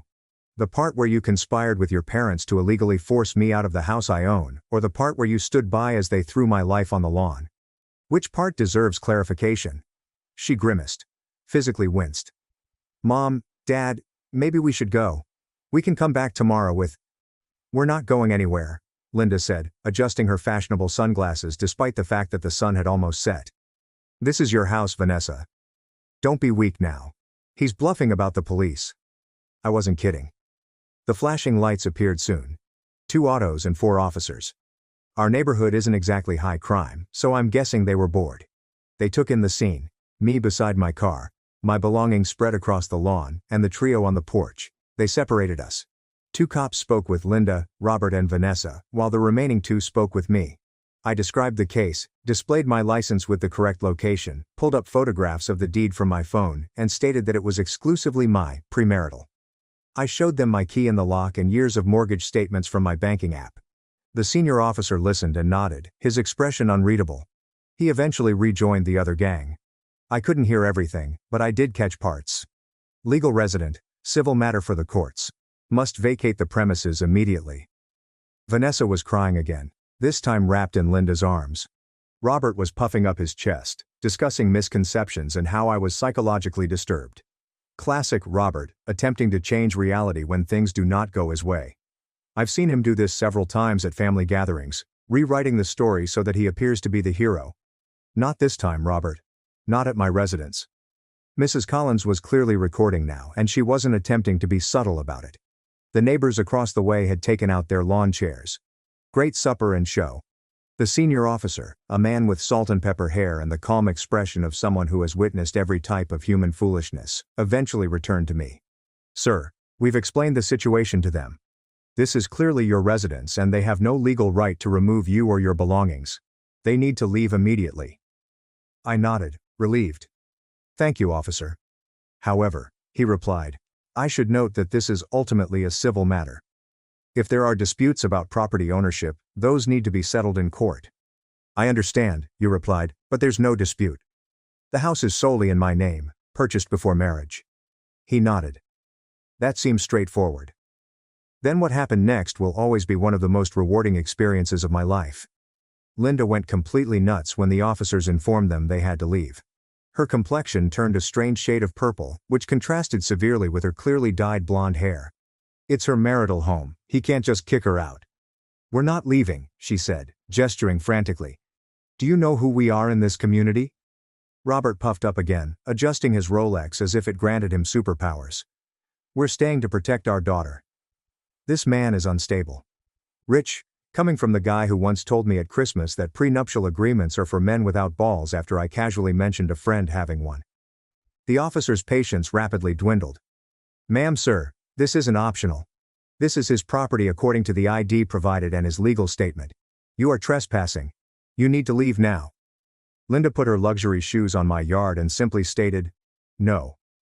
Then she continued, "Do you know who my husband is? We have connections in this town. We play golf with Judge Reynolds. They do not. They live 45 minutes away in a McMansion, which is probably underwater. And Judge Reynolds resigned 3 years ago." That was it. One officer forcibly grabbed Linda's arm. She screamed like she was being murdered and tried to flee, yelling, "How dare you touch me? I'll have your badge." Another officer firmly directed Robert to the pavement. It was not hard, but it was decisive. Robert kept stating, "This is outrageous," in a phony dignified tone, while threatening to terminate my career and dismiss the officers. They were physically taken off my property, making threats and slurs all the way. "You'll regret this. We'll see you in court. Vanessa deserves everything. You're nothing without her. Your job is a joke. Your family is trash." Vanessa trailed behind them, head down, crying those precisely timed tears she usually uses when she doesn't get what she wants. The same tears she shed when I refused to spend my 401k on the ideal European vacation her parents told her she deserved. She didn't look at me once, instead following her parents like a trained robot. The officers made sure they got into their car, a BMW X5, which Robert likes to highlight is always fully loaded, which was parked suspiciously down the street, as if they knew they were up to something. As they drove away, one officer turned to me and said, "Sir, I'd recommend changing your locks as soon as possible and documenting everything if there are further incidents." I nodded and thanked them greatly for their assistance. As they walked away, my phone burst with texts, missed calls and voicemails. Linda's involuntary outburst. "You pathetic excuse for a man.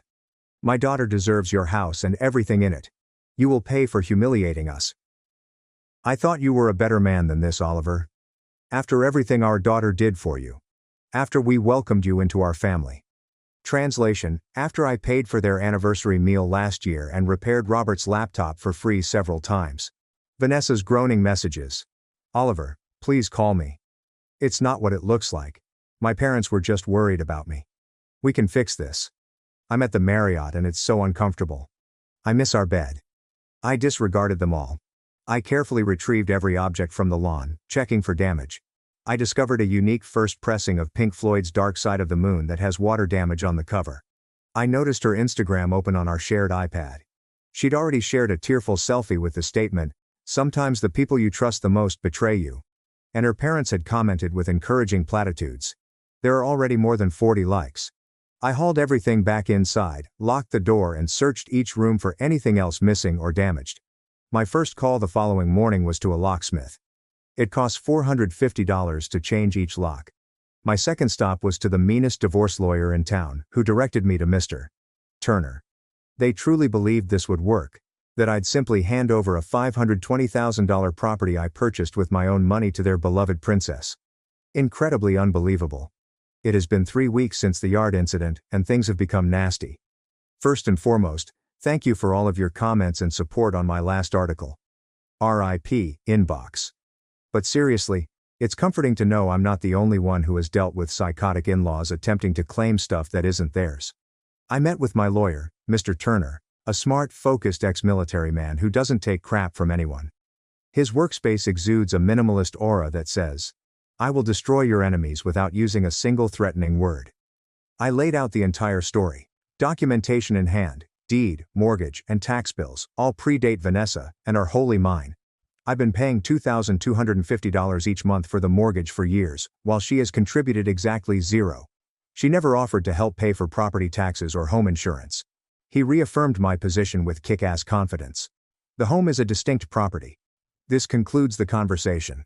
Legally, Vanessa could have a theoretical claim to a small slice of appreciation if she could demonstrate significant direct contribution, which Turner claimed was about as possible as me becoming the next Batman. Based on the information I gave, I paid for everything significant. Mortgage, property taxes, homeowner's insurance, and any repairs. When the water heater failed, I lost $1,300. When we needed a new refrigerator, I paid $2,200. It cost me a $5,000 fee, but seeing Turner organize the legal smackdown was well worth it. The man literally took notes in what appeared to be military shorthand, nodding sometimes with a little predatory smirk. He began drafting the divorce petition immediately, alleging irreconcilable differences, but providing a factual narrative of the lawn event to contextualize her behavior. "We are identifying a pattern of entitlement and attempted property theft," he explained with a small smile, which gave me chills. Judges dislike seeing this type of behavior. The harassment did not end. It simply mutated into a multi-headed hydra of gibberish. Continuous calls at all hours. Caller ID is my pal. I'd wake up with 17 missed calls from various numbers, all of which turned out to be them. Text messages ranged from Linda's all-caps threats. "No one treats my daughter this way. We have friends in this town." To Robert's attempts at manipulation. "Think of the good times. Oliver, don't throw it all away. We can work something out where everyone wins." Translation: where they win. Vanessa's pitiful plea. "Oliver, please talk to me. I miss you. I didn't mean for it to go this far. Mom and Dad just want what's best for me. I need some of my things." Then Julia, Vanessa's 38-year-old sister, joined the fray. For context, Julia has always considered herself the family fixer. But she is actually the family bully. She was the one who informed me at Thanksgiving that I shouldn't expect to be treated like family until I proved myself worthy, whatever that meant. She began by sending false lovely texts. "Oliver, honey, you need to talk to Sophie. This is tearing her apart. She's lost 5 pounds from stress." Meanwhile, Vanessa's Instagram showed her out for brunch with pals, looking good, sipping mimosas and smiling. When I ignored those, the claws emerged. Angry greetings. "You gutless coward. Answer the phone. Who do you think you are? Do you know what this is doing to my parents? They're devastated. Vanessa is a wreck. You always were selfish. But this is a new low even for you." The doorbell began ringing one evening while I was on a work call regarding a key security patch. Non-stop. Ding dong, ding dong. I checked the video doorbell. Julia was furious. "She is carrying an expensive purse on her arm. I wonder who paid for that." I ignored it. Then the banging began, loud enough to vibrate the door frames. I had to mute myself during my call. "Oliver. Open this damn door, you pathetic coward. You think you can just kick her out after everything? After all my family has done for you?" They once brought a $7 bottle of wine to dinner and pretended they paid for my college degree. The projection was fantastic. I saved the video, called the non-emergency line, referred to the previous incident, and emailed the footage.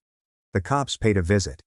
Officer Martinez, who deserves a medal for his patience, subsequently told me that Julia tried to convince him that I was mentally disturbed and was holding Vanessa's family antiques hostage. Julia's blatant harassment ended after what I assumed was a come-to-Jesus lecture from Officer Martinez. But I knew she wasn't done. These folks are like termites. They simply find a new way in. Psychological warfare became more nuanced. I received a fraud warning on my Amex for a $3,900 Louis Vuitton purchase that I did not make. I caught it and canceled the card. My bank sent me an alert about a stopped suspicious login attempt to my retirement accounts. I updated the passwords everywhere and used double authentication. These vultures were attempting to drain my finances. Then came a barrage of junk mail for Vanessa at my address. Bridal magazines, "We are getting divorced," parenting catalogs, "We have no children." She constantly said she wasn't prepared. Credit card offers abound. Turner added that this was most likely an attempt to establish residency or build a paper trail, making it appear as if she still lived here. I marked everything, "Return to sender. Address no longer resides here," and threw it away. Robert and Linda began with slow, frightening drive-bys of the house in their BMW X5, financed according to my neighbor who works at the dealership. Then Robert escalated, slowing down while I was mowing the lawn and shouted, "Enjoy it while you can. You'll be in an apartment soon." Before rushing away, it felt like something from a horrible movie. I invested $1,200 on a full security system that included 4 high-definition cameras monitoring every angle of my property. Best investment ever.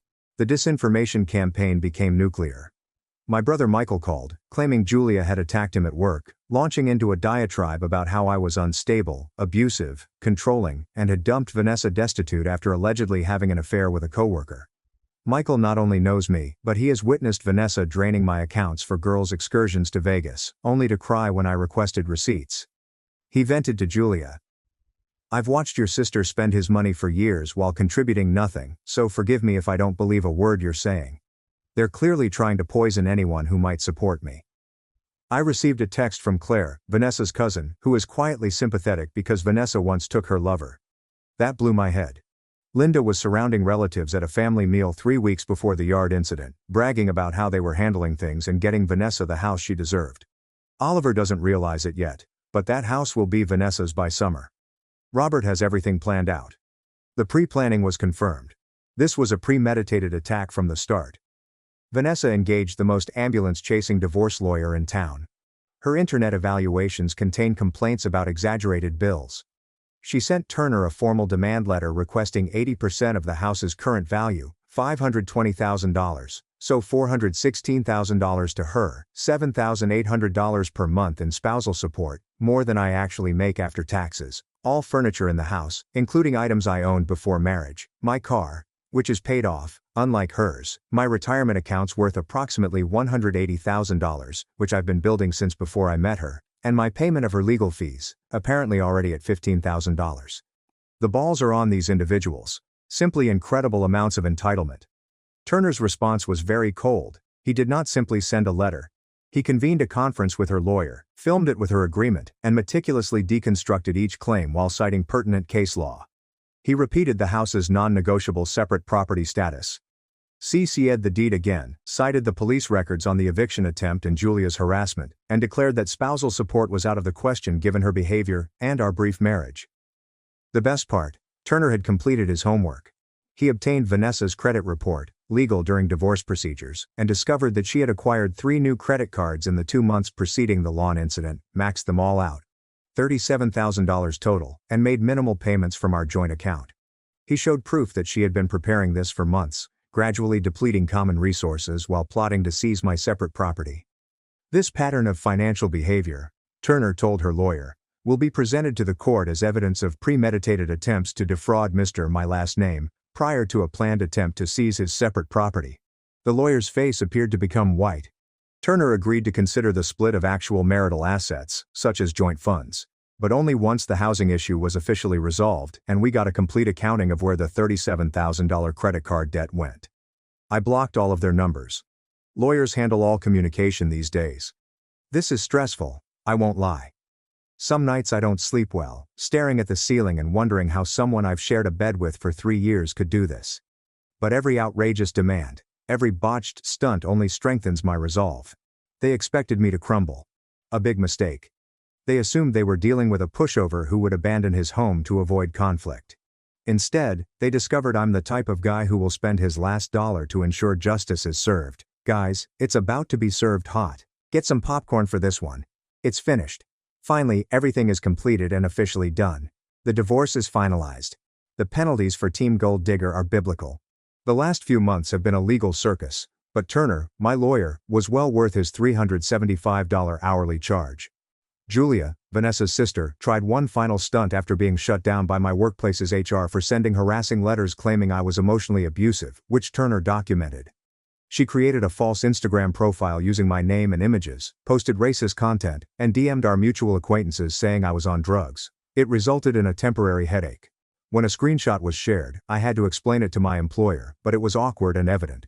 Turner issued a cease and desist letter, threatening criminal penalties for identity theft. We reported the profile. It was nuked. That seems to finally hush Julia. Linda and Robert continued their sympathy tour, telling anybody who would listen that I was financially abusing their daughter by not giving her my home. However, it lost pace when people discovered these so-called upstanding folks were essentially attempting to perpetrate real estate fraud. When mutual friends saw the police body cam film of them being taken off my house, their narrative of the abusive husband pushing out poor Vanessa fell apart. Yeah. Turner subpoenaed that. Absolute boss move. The legal procedure slowed as Vanessa's lawyer, some ambulance chaser Robert discovered, filed motion after motion. Requests for discovery, in which Vanessa was unable to produce a single document confirming her financial contribution to the residence. Conference scheduling. Her lawyer continued to press for mediation focusing on the house. Turner shut it down every time with 3 simple words. Separate premarital assets.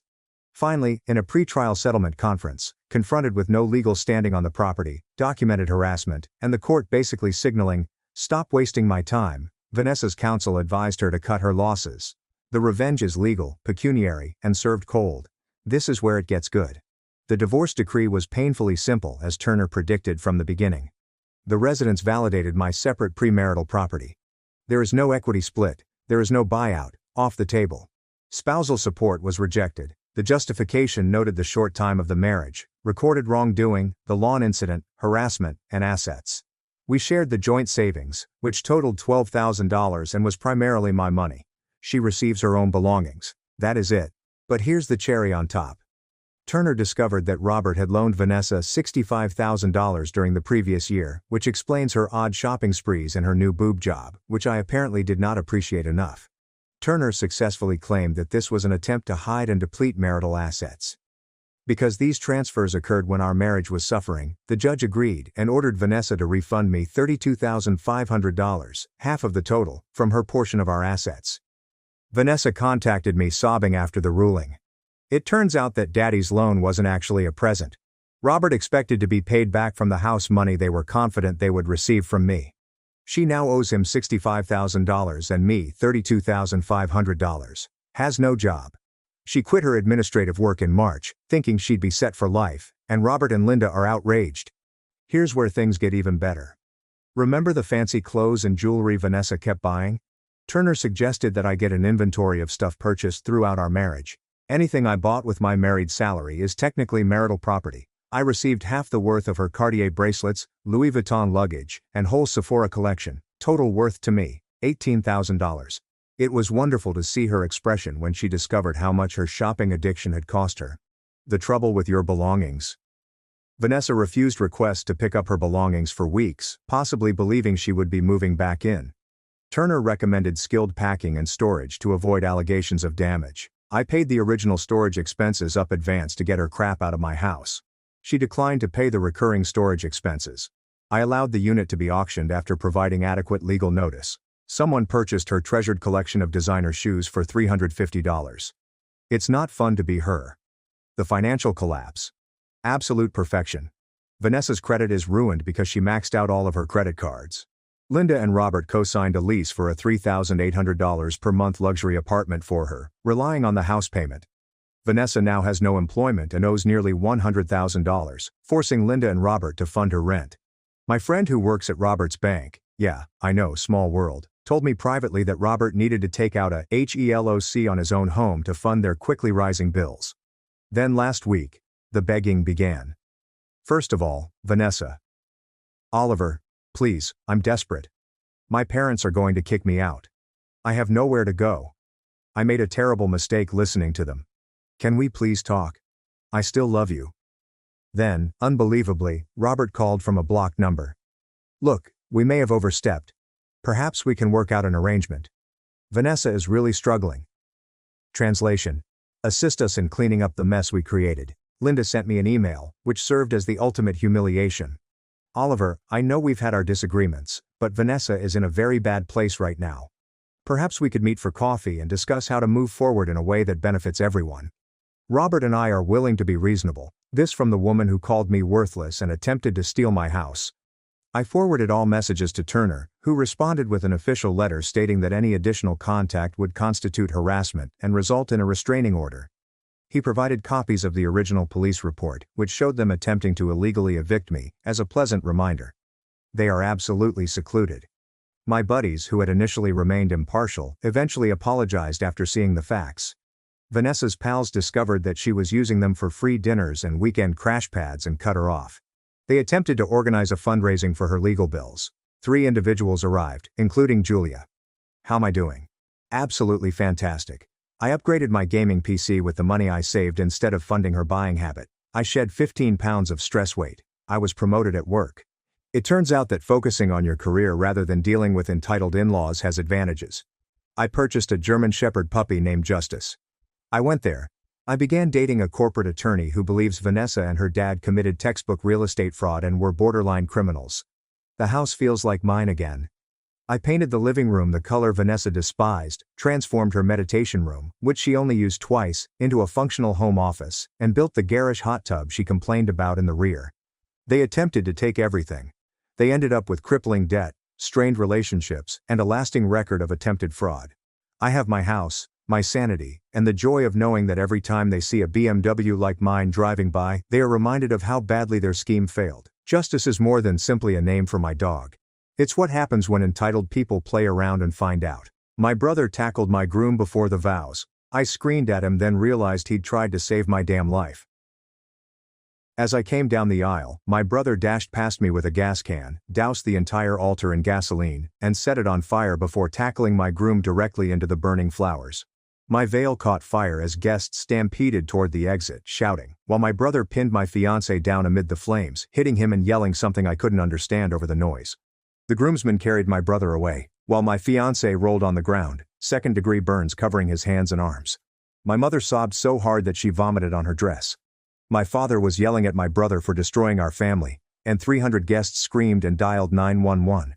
My brother continued to resist the 4 men who were holding him down, blood gushing from the nose where the best man had struck him, still shouting that my fiancé was attempting to kill me. Everyone was soothing my burned and bleeding fiancé, who was crying, while older guests need medical attention because of the panic, and the flower girl was devastated beyond words.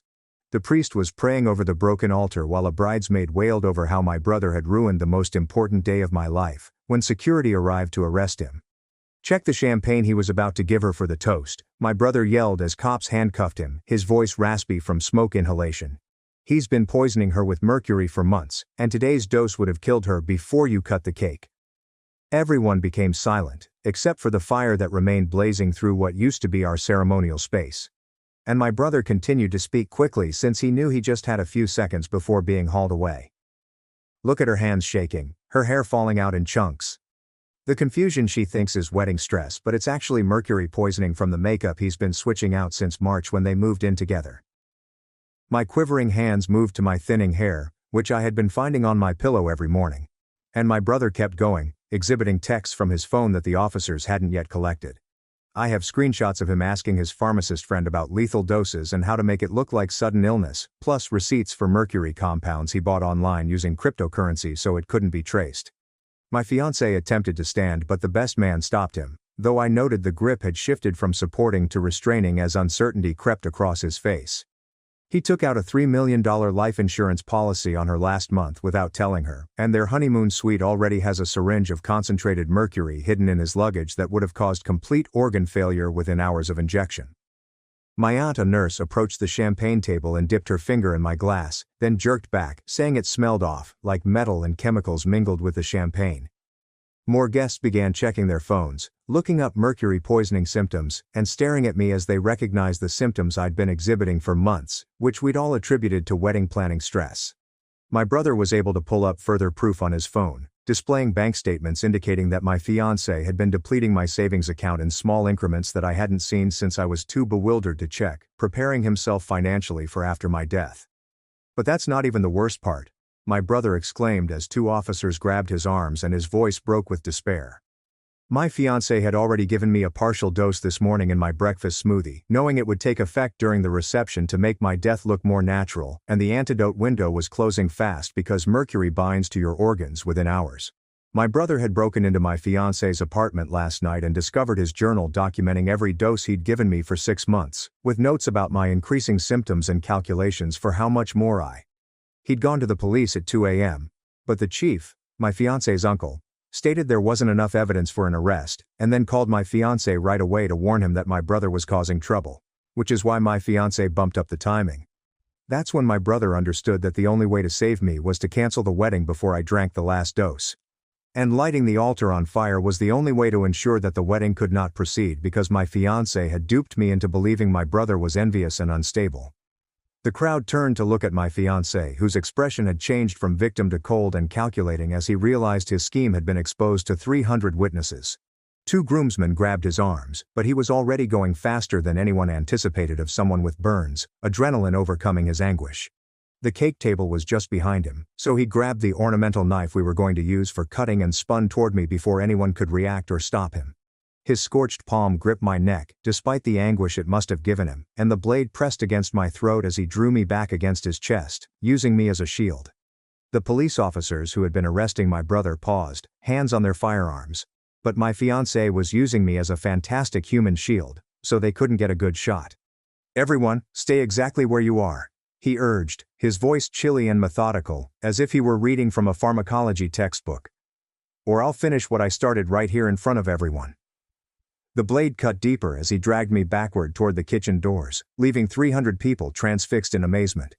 My brother battled the 2 cops who were holding him and yelled for my fiancé to let me go. His expression contorted with desperation as he saw the man he'd tried to stop use me as a shield. The best man, who had been holding my fiancé back, dropped his arms entirely and stepped away with his hands up, suddenly realizing he'd been defending someone who had been poisoning me for several months. Even with the knife digging into my skin, I pushed myself to speak, telling my fiancé that everyone knew the truth, and that hurting me would make no difference. He drew me closer to his scorched chest and remarked that if he was going down anyhow, he may as well finish what he started because the mercury was now in my system. The priest stepped forward with both hands raised, as if confronting a ferocious animal, and begged my fiancé to consider his soul and what this meant for eternity. My fiancé chuckled at that bitter sound, which was unlike anything I'd ever heard from him before, and stated God stopped listening to him years ago when the debt began to pile up and I became his only way out. A massive crack split the air as a portion of the blazing altar collapsed, sending sparks flying over the church floor, making everyone flinch, including my fiancé. I pushed my elbow back into his scorched ribs as hard as I could, and his grip relaxed just enough for me to drop my whole weight while turning away from the blade. As I dropped, the knife grabbed my shoulder, slicing through my dress and into my skin, but I kept moving, landing hard on the marble floor while my fiancé lunged for me. Before he could reach me, 3 officers rushed him, sending the knife flying across the floor as they pinned him down, his scorched hands leaving bloody prints on the white marble as he battled them. EMTs hurried up to me as cops handcuffed my fiancé, who screamed that I deserved it because I was too ignorant to see what he was doing for 6 months. My brother broke free from the officers who were holding him and went on his knees beside me, again apologizing for not finding another way to save me. Tears mixed with the blood that still flowed from his nose. The EMTs put bandages against my shoulder wound while stating that I needed to be sent to the hospital straight away for something called chelation therapy to treat the mercury poisoning. My mother sank into my father's arm, sobbing, and I overheard him tell my brother that he had saved my life. His voice breaking on the words. The EMTs pulled me onto a stretcher and rushed me out, past all of the wedding guests who were still stunned, past the flaming altar, which was now mostly smoking ruins, and past the champagne table, where my poisoned glass remained. In the ambulance, an EMT with the name Blake began an IV in my arm, while stressing that mercury poisoning required quick treatment to avoid permanent organ damage. My entire body was shivering, but not from fear. The poison was attacking my nervous system, causing my muscles to quiver and jerk uncontrollably. Blake started talking in a steady voice about how the therapy would help, but I could barely hear him because my eyesight was blurry and my head felt like it was full of cotton. The ambulance arrived at the emergency room and they pushed me right in, where a doctor, who turned out to be the same Blake from the ambulance, took over my case. He immediately ordered blood tests to confirm the mercury levels, and nurses connected me up to monitors that began beeping with my vital signs. Blake said that the 2 medicines would bind to the mercury, allowing my body to eliminate it, but we had found it just in time thanks to my brother's intervention. The blood draw made me dizzy, and I could see my hands shaking even more, these small tremors that I couldn't control no matter how hard I tried to keep them still. Blake explained that this was common for mercury poisoning and that the shaking will subside once the treatment began, but it could take weeks or even months to fully recover. It's interesting that my fiancé's uncle is the police chief who ignored the evidence at 2 a.m. That time seems incredibly convenient for someone plotting a murder at a wedding ceremony with lots of witnesses. Nurses continued coming in and out, checking my vitals and adjusting the IV, while Blake examined test findings on his iPad with a concerned expression that made my stomach plummet. He ultimately informed me that my mercury levels were alarmingly high, far exceeding what they would ordinarily see in industrial accidents, proving that my fiancé had been administering enormous quantities. The chelation treatment burned my veins and made me nauseous, but Blake said that indicated it was working, removing the mercury from my organs, where it had been piling up for months. My parents arrived with my aunt, who immediately began asking Blake about treatment methods and recovery times in medical language that I didn't understand. The door opened, and a lady in a dark suit entered, carrying a state police badge, and introduced herself as Detective Kara Holt, who was taking over the case due to a conflict of interest with the local police chief. She took out a notebook and began writing down what Blake told her about my mercury levels, while my mother continued caressing my arm as if she wanted to ensure I was still present. My aunt was asking Blake about something called chelation cycles and how long it would take for the shaking to stop, using medical terminology that made my head hurt much more than it already did. Detective Holt stated that with 300 wedding guests as witnesses and all of the physical evidence my brother discovered, my fiancé would not get away with what he did to me. She left to collect evidence, but returned 20 minutes later with plastic bags containing the champagne glass from the wedding and a sample of the smoothie my fiancé had prepared me that morning. The field test revealed extremely high amounts of mercury in both, enough to kill me if I drank it all, so she sealed everything up for the crime lab. My brother arrived with 2 officers holding his arms, burns on his flesh from the altar fire, and swollen eyes where the best man had hit him. Detective Holt instructed the officers to remove the handcuffs because my brother's actions were clearly protective and had saved my life. So they were releasing him on his own recognizance. He just stood there staring at me with a relieved expression on his face while the nurses drew more blood from my arm for further testing. The results revealed that my mercury levels were significantly higher than expected, nearly fatal. But Blake claimed the interrupted dose indicated that my organs hadn't entirely failed yet. He started me on aggressive chelation therapy, stressing that I'd need repeated rounds for the following 3 months with careful monitoring to ensure the mercury was out of my system. The police chief stormed through the door, demanding to see his nephew. But Detective Holt stood directly in front of him and informed him that he was suspended pending an investigation for obstruction of justice. He began ranting about litigation and how she lacked authority, but she presented documents proving that state police had taken over jurisdiction due to his involvement in covering up an attempted murder. He stormed out, slamming the doors while Detective Holt called for someone to follow him to ensure he did not interfere with the inquiry. A lady called Rachel Monroe from the district attorney's office arrived next, putting up a chair beside my bed to take my statement on everything that had happened over the previous 6 months. She was writing quickly as I described the symptoms I'd been experiencing, the confusion and shaking I assumed were due to wedding stress, and how my fiancé had been so supportive when I was sick. Rachel stated that she was moving forward with charges for attempted murder in the first degree, as well as poisoning and fraud, and that she was certain of obtaining a conviction based on the evidence and witnesses. The wedding photographer then knocked on the door, carrying a bag full of memory cards and stating that he had documented everything on video, from my brother's attack to my fiancé holding the knife to my throat. Detective Holt confiscated the memory cards as evidence, claiming that the footage would be critical in showing the jury exactly what happened and establishing that my brother was trying to save me, not harm anyone. A man in a suit arrived, introduced himself as Victor Shaw, and stated that he was representing my brother and needed to discuss defense strategy for the fire and assault accusations. My brother informed him he didn't want any defense that said he was insane or didn't know what he was doing, since he knew precisely what he was doing and would do it again to save me. Given the imminent threat to my life, Victor continued to push the temporary insanity or necessity defense. But my brother shook his head and said he'd sooner go to jail than apologize for stopping a murder. Blake returned with more test results, this time from hair samples gathered, and his expression was dismal as he showed us the charts. The mercury levels in my hair dated back 6 months, beginning small and then increasing, demonstrating that my fiancé had been systematically poisoning me, as my brother had claimed. The timetable corresponded exactly with the notebook my brother discovered, demonstrating how my fiancé gradually increased the doses to avoid rapid death, which would appear suspicious. Each sample revealed increased quantities, along with notes on which portions of hair belonged to which months, resulting in a perfect record of attempted murder. Blake stated this type of evidence was uncommon because most poisoning victims do not live long enough for testing, but my brother's intervention saved not just my life, but also the proof. My hands shook even more as I realized that the man I was about to marry had been slowly killing me for half a year, calculating doses and watching me get sicker while appearing to care. Detective Holt photographed all of the test findings and stated, "This evidence, combined with the journal, would make it impossible for my fiancé to claim innocence or accident. She was putting together a case that would land him in prison for decades, if not life, and she guaranteed me he'd never be able to harm me or anybody else again." The next morning, Detective Holt called to say they had arrested the pharmacist friend at his workplace, bringing him out in handcuffs as his co-workers looked on in disbelief. She informed me he tried to flee when he saw the authorities approaching, but they apprehended him in the parking lot, and he was now in jail, with a lawyer urging him not to say anything.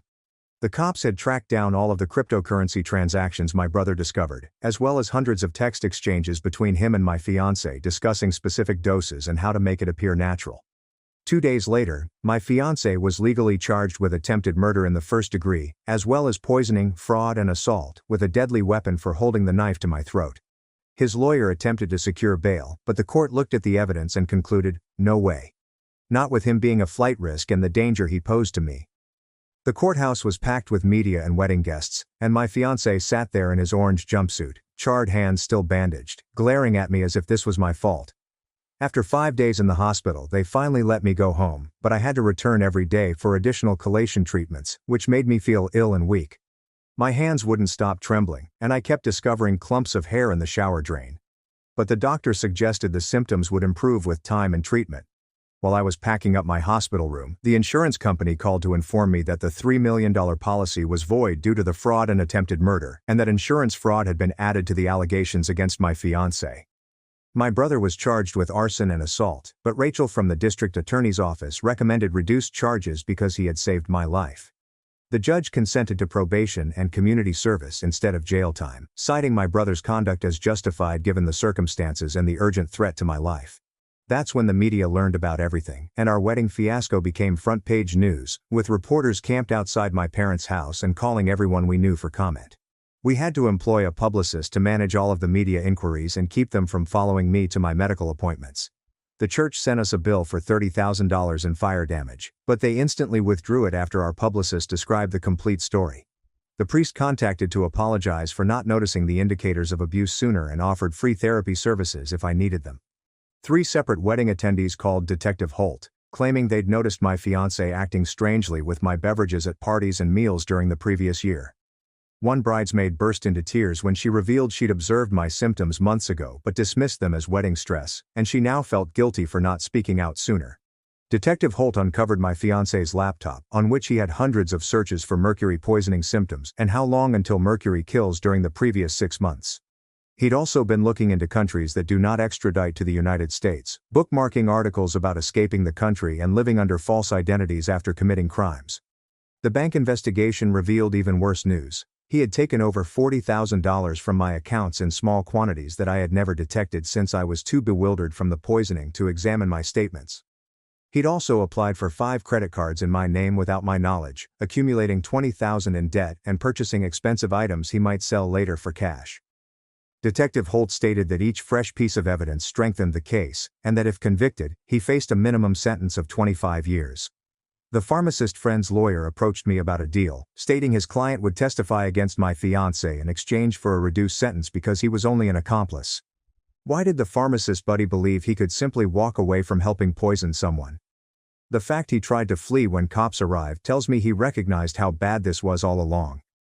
Rachel stated that they would most likely accept the offer because his evidence would seal the case, despite her desire for both of them to languish in prison for what they had done to me. My parents had to change their phone number because reporters kept calling, and my father installed security cameras when someone attempted to climb over the fence to take photos. The story went widespread online, with people debating whether my brother was a hero or a criminal, while the majority thought he did the right thing, even if his methods were excessive. My fiancé's family tried to see him in jail, but he declined, most likely because he knew they'd find him guilty once they heard all of the evidence. His mother sent me a letter through her lawyer claiming that I had ruined her son's life and destroyed their family, but I threw it away after reading the first sentence. The fire marshal completed his investigation and officially declared the altar fire a legitimate emergency response to prevent a murder in progress. This greatly aided my brother's case because it demonstrated that his actions were necessary and proportionate to the threat, rather than random violence or retaliation. As Detective Holt investigated deeper, more evidence emerged, including receipts for mercury compounds hidden in my fiancé's storage unit, as well as syringes and medical equipment. She also discovered a draft email he never sent explaining his plan to make my death appear to be abrupt organ failure caused by an undiscovered disease, complete with fabricated symptoms he claimed I had. 2 weeks later, the hospital connected me with Algra Scott, a psychotherapist who worked with survivors of murder attempts. She had a small office with lamps everywhere and tissue boxes on every surface, which made obvious after we started chatting. Algra urged me to go over the entire relationship from the beginning, and I started noticing all the red signals I'd overlooked. My fiancé had pressured me to move in together quickly, isolated me from people who didn't like him, and made me feel crazy whenever I questioned anything. She explained how abusers act, how they gradually push boundaries, making you doubt yourself until you can't believe your own thoughts anymore. The poisoning was simply the culmination of months of mental breakdown. While I was in treatment, my fiancé's family sent me a letter through their lawyer that made me feel angry. They were not remorseful for what their son did. They were furious with me for wrecking his life by refusing to assist him pay off his gambling debt. His mother stated that if I had been a better spouse and supported him financially, none of this would have occurred. They truly blamed me for motivating him to attempt to kill me, as if I had driven him to buy mercury and plan my murder for months. The lawyer requested that we meet to explore how I might assist their family in recovering from the harm I had inflicted. I put the letter in the garbage and instructed my lawyer to issue a cease and desist order. 3 weeks after the wedding, Henry Wallace from the fire marshal's office visited my parents' house with his final report. He'd spent hours interviewing witnesses, going over the material my brother had, and reconstructing exactly what happened that day. His formal verdict stated that my brother's acts were a reasonable emergency response to avoid an impending murder. The report expressly stated that, with the police chief refusing to act and the final dose about to be administered, setting fire was the only way to end the ceremony. This was essential for my brother's defense since it proved he wasn't simply some crazy individual attacking at random. Victor Shaw, my brother's lawyer, stated that this report would likely result in the majority of the charges being withdrawn or reduced to nearly nothing. During my next treatment session, Dr. Samuel sat down with my most recent test results, his expression somber. The good news was that the mercury levels were lowering and that most of it will ultimately leave my system, but he added that mercury causes lasting nerve cell damage that cannot be repaired. My hands would most likely have a minor tremor, especially when I was weary or worried. Some cognitive impacts, such as difficulty concentrating or remembering, may also linger. He claimed I was lucky my brother stopped taking it when he did because another few doses would have resulted in irreversible brain damage. The tremble in my hands worsened as he spoke, and I realized I'd be carrying evidence of what my fiancé had done to me for the rest of my life. The grand jury convened a month after the wedding, and Rachel Monroe delivered their findings. Aside from the attempted murder and poisoning accusations, detectives discovered that my fiancé had used my identity to open credit cards and take out loans. He had faked my signature on documents and set up false email accounts in my name to approve transactions. The grand jury indicted him on 15 counts, including attempted murder in the first degree, aggravated assault, identity theft and fraud. His lawyer attempted to negotiate a 15-year plea offer, but Rachel refused anything less than 25. She told me she wanted him locked up until he was too old to harm others. My brother came over one evening when my parents were gone, and we sat on the back porch where we used to play as children. He ultimately told me everything about that night, including how he snuck into the flat and discovered the notebook hidden beneath other books, reading my fiancé's notes about my symptoms worsening, calculating how much more mercury I could take, and preparing how to act when I died. He tried to call me, but my fiancé had blocked his number on my phone without my knowledge. Going to the police chief at 2 a.m. was his final hope for legal assistance. When the chief called my fiancé, rather than arresting him, my brother realized he only had a few hours before I died. He bought the petrol can at an all-night station and spent the drive to the chapel trying to think of an alternative route. He could only think of one way to utterly halt everything: set fire to the altar. We both burst into tears, and I told him that I could never thank him enough for saving my life. 2 months after the wedding, the state police arrested the chief on allegations of obstructing justice and abuse of office. They found phone records indicating that he called my fiancé immediately after my brother presented him with evidence. He'd also destroyed the initial report my brother attempted to make and directed other officers to ignore any calls regarding the incident. His 30-year career was finished, and he faced up to 5 years in prison, though everyone expected him to get less. Watching him in handcuffs on the news seemed like a small measure of justice. I returned to rigorous work after 3 months, but it was more difficult than I had anticipated. The mercury had interfered with my ability to concentrate, and I'd lose track of what I was doing midway through chores. My hands shook as I tried to type, and I had to take breaks every hour because I was so fatigued. My boss was very understanding, allowing me to work from home most days with flexible hours. But sitting at my desk, trying to concentrate on spreadsheets while my hands trembled, I wondered whether I'd ever feel normal again. When confronted with actual prison time, the pharmacist friend who had helped prepare everything went completely insane. His lawyer contacted Rachel and offered to testify against my fiancé in return for a lower sentence. He kept meticulous records of every interaction they had regarding dosing, timing, and how to make it appear natural. My fiancé's text conversations revealed him asking about drug interactions and whether mercury would be detected in a regular autopsy. The pharmacist had even taken notes on my fiancé's intention to inject me with a final concentrated dose during our honeymoon. With his testimony, the case against my fiancé was almost certain to end in conviction. My parents announced their separation the week before the trial was set to begin. The stress of everything had made existing problems impossible to ignore. My mother blamed my father for pressuring me to marry, claiming he ignored her reservations about my fiancé because he wanted me to settle down. My father chastised her for not recognizing the indicators of abuse, claiming that a mother should have noticed her daughter had been poisoned. They'd been fighting non-stop since the wedding and decided they needed space. Watching my family fall apart as a result of my fiancé's actions made me detest him more than the poisoning itself. Detective Holt called me the next morning while I was at another treatment session, her voice strained from what she had just learned. She'd obtained a warrant for my fiancé's credit card information and discovered monthly payments to a storage facility across town that he had rented 3 months before we were engaged. The hazmat team discovered 12 vials of mercury compounds, as well as needles preloaded with various doses and a notebook in which he had written down backup plans in case the wedding poisoning failed. He intended to continue dosing me after we married, making it appear like a chronic condition that would gradually kill me over time, while he played the loyal husband caring for his sick wife. The storage container also had bogus medical paperwork he had made, claiming I had a family history of neurological issues and putting up a scenario for after my death. I threw up when she told me about the mercury-filled children's prescription bottles he planned to hide around our future home to appear like an accidental poisoning if anyone became suspicious. My treatments lasted 6 more months, with me visiting the hospital 3 times a week at first, then twice, and then once for monitoring. Dr. Samuel performed blood tests at each visit, observing my mercury levels gradually fall from the dangerous red zone to yellow, and ultimately into the safe range. Finding 12 vials of mercury in that storage container made me wonder how long my fiancé had been planning this entire thing. Was it truly only for our wedding, or has he done this before? My hair started growing back in patches at first, then more evenly, but it was thinner and had a different texture than previously. The tremors in my hands improved but never totally disappeared, especially when I was fatigued or anxious. Some days were worse than others, with headaches that made me want to stay in bed and confusion that caused me to forget simple things like where I had left my keys. Dr. Samuel told me that I was fortunate to have survived it all, as most people with my levels of exposure would have lifelong kidney damage or worse. The trial date was established for 8 months after the wedding, giving both parties time to prepare and allowing me to heal sufficiently to testify. Jury selection alone took 2 weeks due to the media hype, with potential jurors admitting they had already formed opinions after seeing the wedding video that had been released online.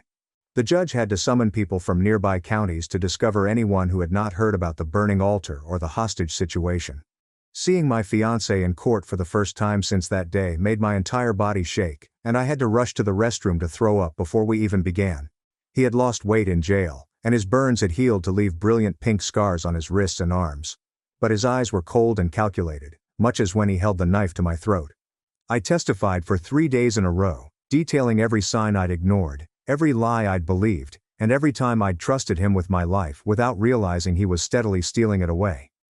His lawyer attempted to make me appear insane, questioning if I had invented or exaggerated symptoms for attention, but the medical records spoke for themselves. She questioned why I hadn't seen my money vanishing, or my health deteriorating, attempting to make me appear ignorant or reckless.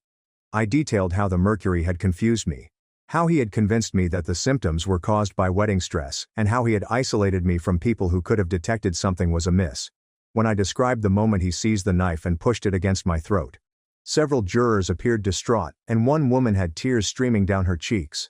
My brother stood up next, still looking terrible about the fire, despite the fact that everyone knew he had saved my life. He burst into tears when the prosecutor showed him the notebook entries in which my fiancé estimated exactly how much mercury would kill me, with notes such, "She's weaker than expected," and "Increase morning dose."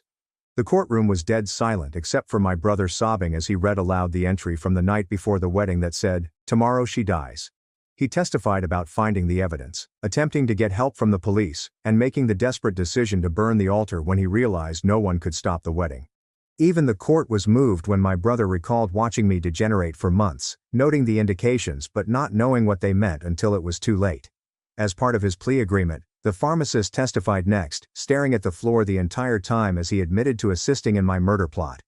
He validated every allegation, displaying text messages in which my fiancé inquired about prescription combinations and how to make mercury poisoning appear to be a natural disease. My fiancé gazed at him with absolute contempt throughout the testimony, his hands gripped so tightly that his knuckles turned white. The pharmacist stated that he knew it was wrong but required the money promised by my fiancé, and that he had provided the precise substances and dosing regimens. The defense attempted to prove temporary insanity by bringing in an expert who discussed financial hardship and mental breaks. However, their own witness had to admit that the months of planning, comprehensive journal, and backup plans demonstrated clear premeditation and knowledge of right and wrong. The notebook entries were particularly upsetting, as they demonstrated how he had followed my symptoms with scientific precision and altered doses based on my reactions. After 5 days of waiting while the jury debated, they returned with guilty verdicts on all charges. My fiancé did not react at all, instead staring straight ahead as if he had expected it. However, his mother began yelling from the gallery that I had wrecked their family and ruined her son's life. At my sentencing 3 weeks later, I gave my victim impact statement, my voice quivering as I detailed how he had taken away my ability to trust anyone, my health, and my sense of safety in my own house. I informed the court about my nightmares, therapy sessions, and how I couldn't leave my apartment because I was frightened of everyone. The judge listened to everything and sentenced my fiancé to 35 years in prison with no chance of release for 25 years, calling it one of the most calculated and vicious attempted murders he'd seen in his 30 years on the bench. 3 weeks later, the police chief's trial began, and I had to witness him sit there in his dress uniform, attempting to be dignified, as the prosecutor explained how he shielded his nephew despite seeing proof of attempted murder. The chief continued fixing his tie and glancing at the wall behind the judge, as if he couldn't believe what was happening to him after 30 years in law enforcement. His lawyer attempted to argue that he was only protecting family members and had no knowledge of the full scope of the conspiracy, but phone records proved that he called my fiancée within minutes of my brother approaching him with a notebook. The prosecutor produced text conversations, in which the chief instructed his nephew to handle the matter and cautioned him that my brother was making waves, which directly led to my fiancé hastening his plan to kill me that day. When the verdict was guilty of obstruction of justice and abuse of authority, the chief's wife began crying in the gallery, while he sat with his mouth clenched. The judge sentenced him to 2 years in state jail, as well as the permanent loss of his pension and law enforcement certification, saying he had abused the public trust in the worst way possible. The pharmacist's sentence occurred a month later, and he appeared to have aged 10 years since his arrest, his hands shaking as he stood before the judge. He had fully cooperated with prosecutors, and his testimony had been critical in convicting my fiancé, as his lawyer repeatedly emphasized when pleading for leniency. The judge acknowledged his assistance, but stated that supplying poison to kill someone constituted attempted murder regardless of who delivered it. He received a 5-year sentence with the potential of release in 2 years, as well as the permanent loss of his pharmacist license, and an order to pay restitution for all of my medical expenditures, which would most likely bankrupt him. My brother's community service began that spring, and it didn't escape anyone's notice that he had to teach fire safety courses in the same community center where we had taken swimming lessons as children. He turned up every Saturday morning for 6 months straight, teaching folks about controlled burns and emergency procedures while making dark jokes about becoming an expert through first-hand experience. The kids in his classes adored him because he'd play out the demonstrations and make them interesting rather than boring, even if their parents would mutter about him being the guy who set the church on fire. By summer, I'd started attending a crime victim support group that met every Tuesday in the library's basement, sitting in a circle of metal chairs and drinking awful coffee. That's when I met Victor, who was there because his ex-girlfriend attempted to run him over with her car after he broke up with her for stealing from his business. He understood why I startled when people moved too quickly, or why I still checked my food for strange odors, and he never pushed me to talk about topics I wasn't ready to discuss. We began with coffee after meetings, then supper once a week, taking things so slowly that it was 3 months before he even clasped my hand. My parents' divorce papers were filed that fall, and they sat me down together to explain that the trauma had just exposed existing problems, not created new ones. Mom had obviously been unhappy for years, and Dad had been ignoring it, but seeing their daughter nearly die made them realize they were wasting their lives pretending. They were strangely better as friends than they had been as couples, arriving separately to my therapy appointments yet sending each other updates on my progress. The 1-year anniversary of the wedding arrived faster than planned, and I spent the day with my brother at his apartment, both of us avoiding discussing it while watching movies and eating takeout. I gave him the most recent test results from Dr. Samuel, which revealed that my mercury levels had finally returned to normal, and my liver function had nearly fully recovered.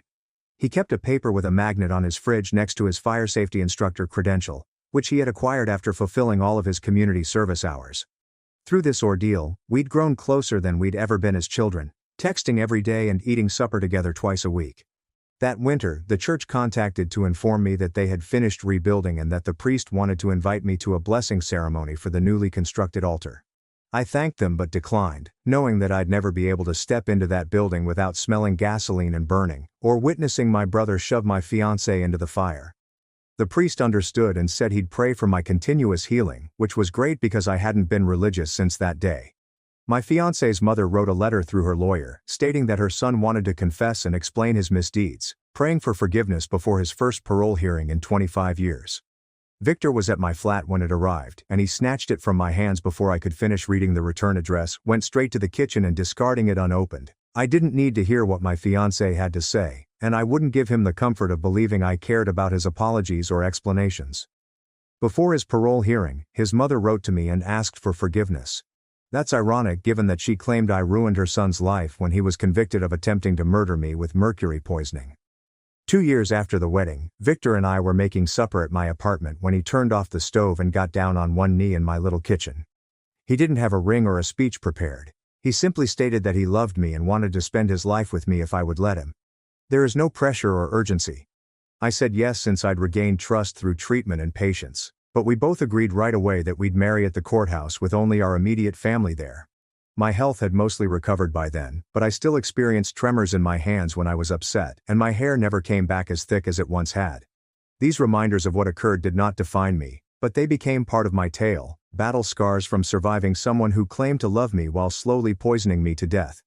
My brother began giving those fire safety workshops every Tuesday night at the community center, demonstrating correct extinguisher use and evacuation procedures to groups of 20 or 30 individuals who most likely puzzled why the instructor's hands shook when he lit the demonstration fires.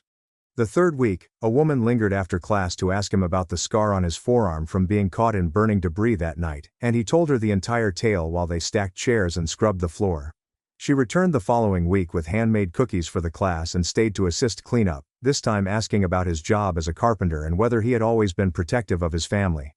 They went for coffee after the 6th session, and within 2 months they were dating, holding hands at family meals and squeezing his fingers whenever the wedding was discussed. I observed them together at Thanksgiving, how she eased his nerves and made him laugh with anecdotes about her kindergarten kids. And I felt true joy seeing him make something positive out of the darkest night of our lives. 3 years after the wedding, I stood in the state capitol with a large folder containing evidence, medical documents, and testimony from dozens of victims who had contacted me after our tale made national headlines. Our district's representative introduced the Protective Partners Act, which requires banks to flag suspicious account activity in joint accounts, insurance companies to notify both parties of new policies worth more than $50,000, and medical professionals to report suspected poisoning in domestic situations. The committee questioned me for 2 hours about detection procedures, warning indicators, and how my situation could have been avoided with sufficient safeguards in place. Victor sat in the gallery, taking notes, while my brother watched from the back row. They were both present for every hearing and revision until the legislation passed with only 3 dissenting votes. The signing ceremony took place on a Tuesday afternoon, and the governor signed his name with 5 separate pens, giving me the first one in a small wooden box that now hangs on our mantel next to our courthouse wedding photo. Victor and I had our daughter 14 months later, named her after my aunt, who had first verified the poison that day, but we simply call her Sophie. She emerged screaming, with thick dark hair and her father's nose, clutching my finger so tightly that the nurse joked she had inherited her uncle's protective instincts. My brother cried when he held her for the first time, whispering promises about keeping her safe that I knew he'd keep because he'd previously demonstrated his loyalty to family. As she grew, we told her more age-appropriate variations of the narrative. Uncle protected Mommy from a bad man, but we preserved the facts until she was old enough to understand without being terrified. My brother took the fire investigator exam 4 years after the wedding, scored in the top 5%, and was recruited by the county right away. He worked 60-hour weeks analyzing burn patterns, accelerant traces, and witness accounts, eventually becoming the go-to person for tricky cases in other departments.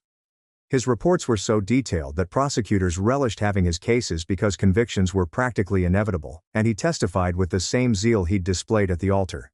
He discovered his destiny in protecting others in the same way he had protected me, turning his trauma into a purpose that prevented other families from losing everything to arson. 5 years after the wedding, I was getting coffee downtown when someone yelled my name, and I turned to see the best man standing there with his own drink and a look like he'd seen a ghost. He asked if we could sit for a minute and spent 10 minutes apologizing for striking my brother, not recognizing the truth sooner, and being a part of the group who nearly killed me. I told him it wasn't his responsibility because my fiancé had duped everyone, but he shook his head and said he should have recognized the indications, questioned the life insurance, and done something. We didn't exchange numbers or commit to remain in touch, but the chat offered us both the closure we didn't realize we needed. My mother met her second husband at grief counseling, a widower whose wife had died from cancer, not attempted murder disguised as illness. He was compassionate with her guilt for not protecting me, gentle when she awoke screaming from nightmares of the burning altar, and unconcerned when family dinners involved lengthy conversations about the trial or my continuous medical care. Their wedding was small, with just his immediate family in his backyard, a justice of the peace and grocery store cake. But seeing her smile again, without that haunting look in her eyes, helped me recover as well. Sophie's 5th birthday party was held at a park near our house, with 30 children from her preschool running around while parents spoke over juice and pizza. My brother pushed her on the swing, and she screamed with delight. Victor manned the grill and flipped burgers for the adults. And my parents were sitting at a picnic table, peacefully making vacation plans with my mother's new husband. This ordinary occasion with chocolate cake, party games, and kids bickering over toys felt like the greatest win after everything we'd been through. 10 years have passed since that flaming altar and the knife at my throat, and days go by without my thinking about it at all. Too busy with Sophie's school projects, Victor's promotion, my brother's engagement party, and my mother's garden club fundraising. My tremor only appears under high stress. My hair grew back fuller than before thanks to some costly procedures, and the scar on my throat disappeared to a faint white line that most people don't see. My life is filled of individuals who genuinely want me to live and be happy, which is all I've ever wanted. Thank you for staying around with me and meandering through those memories.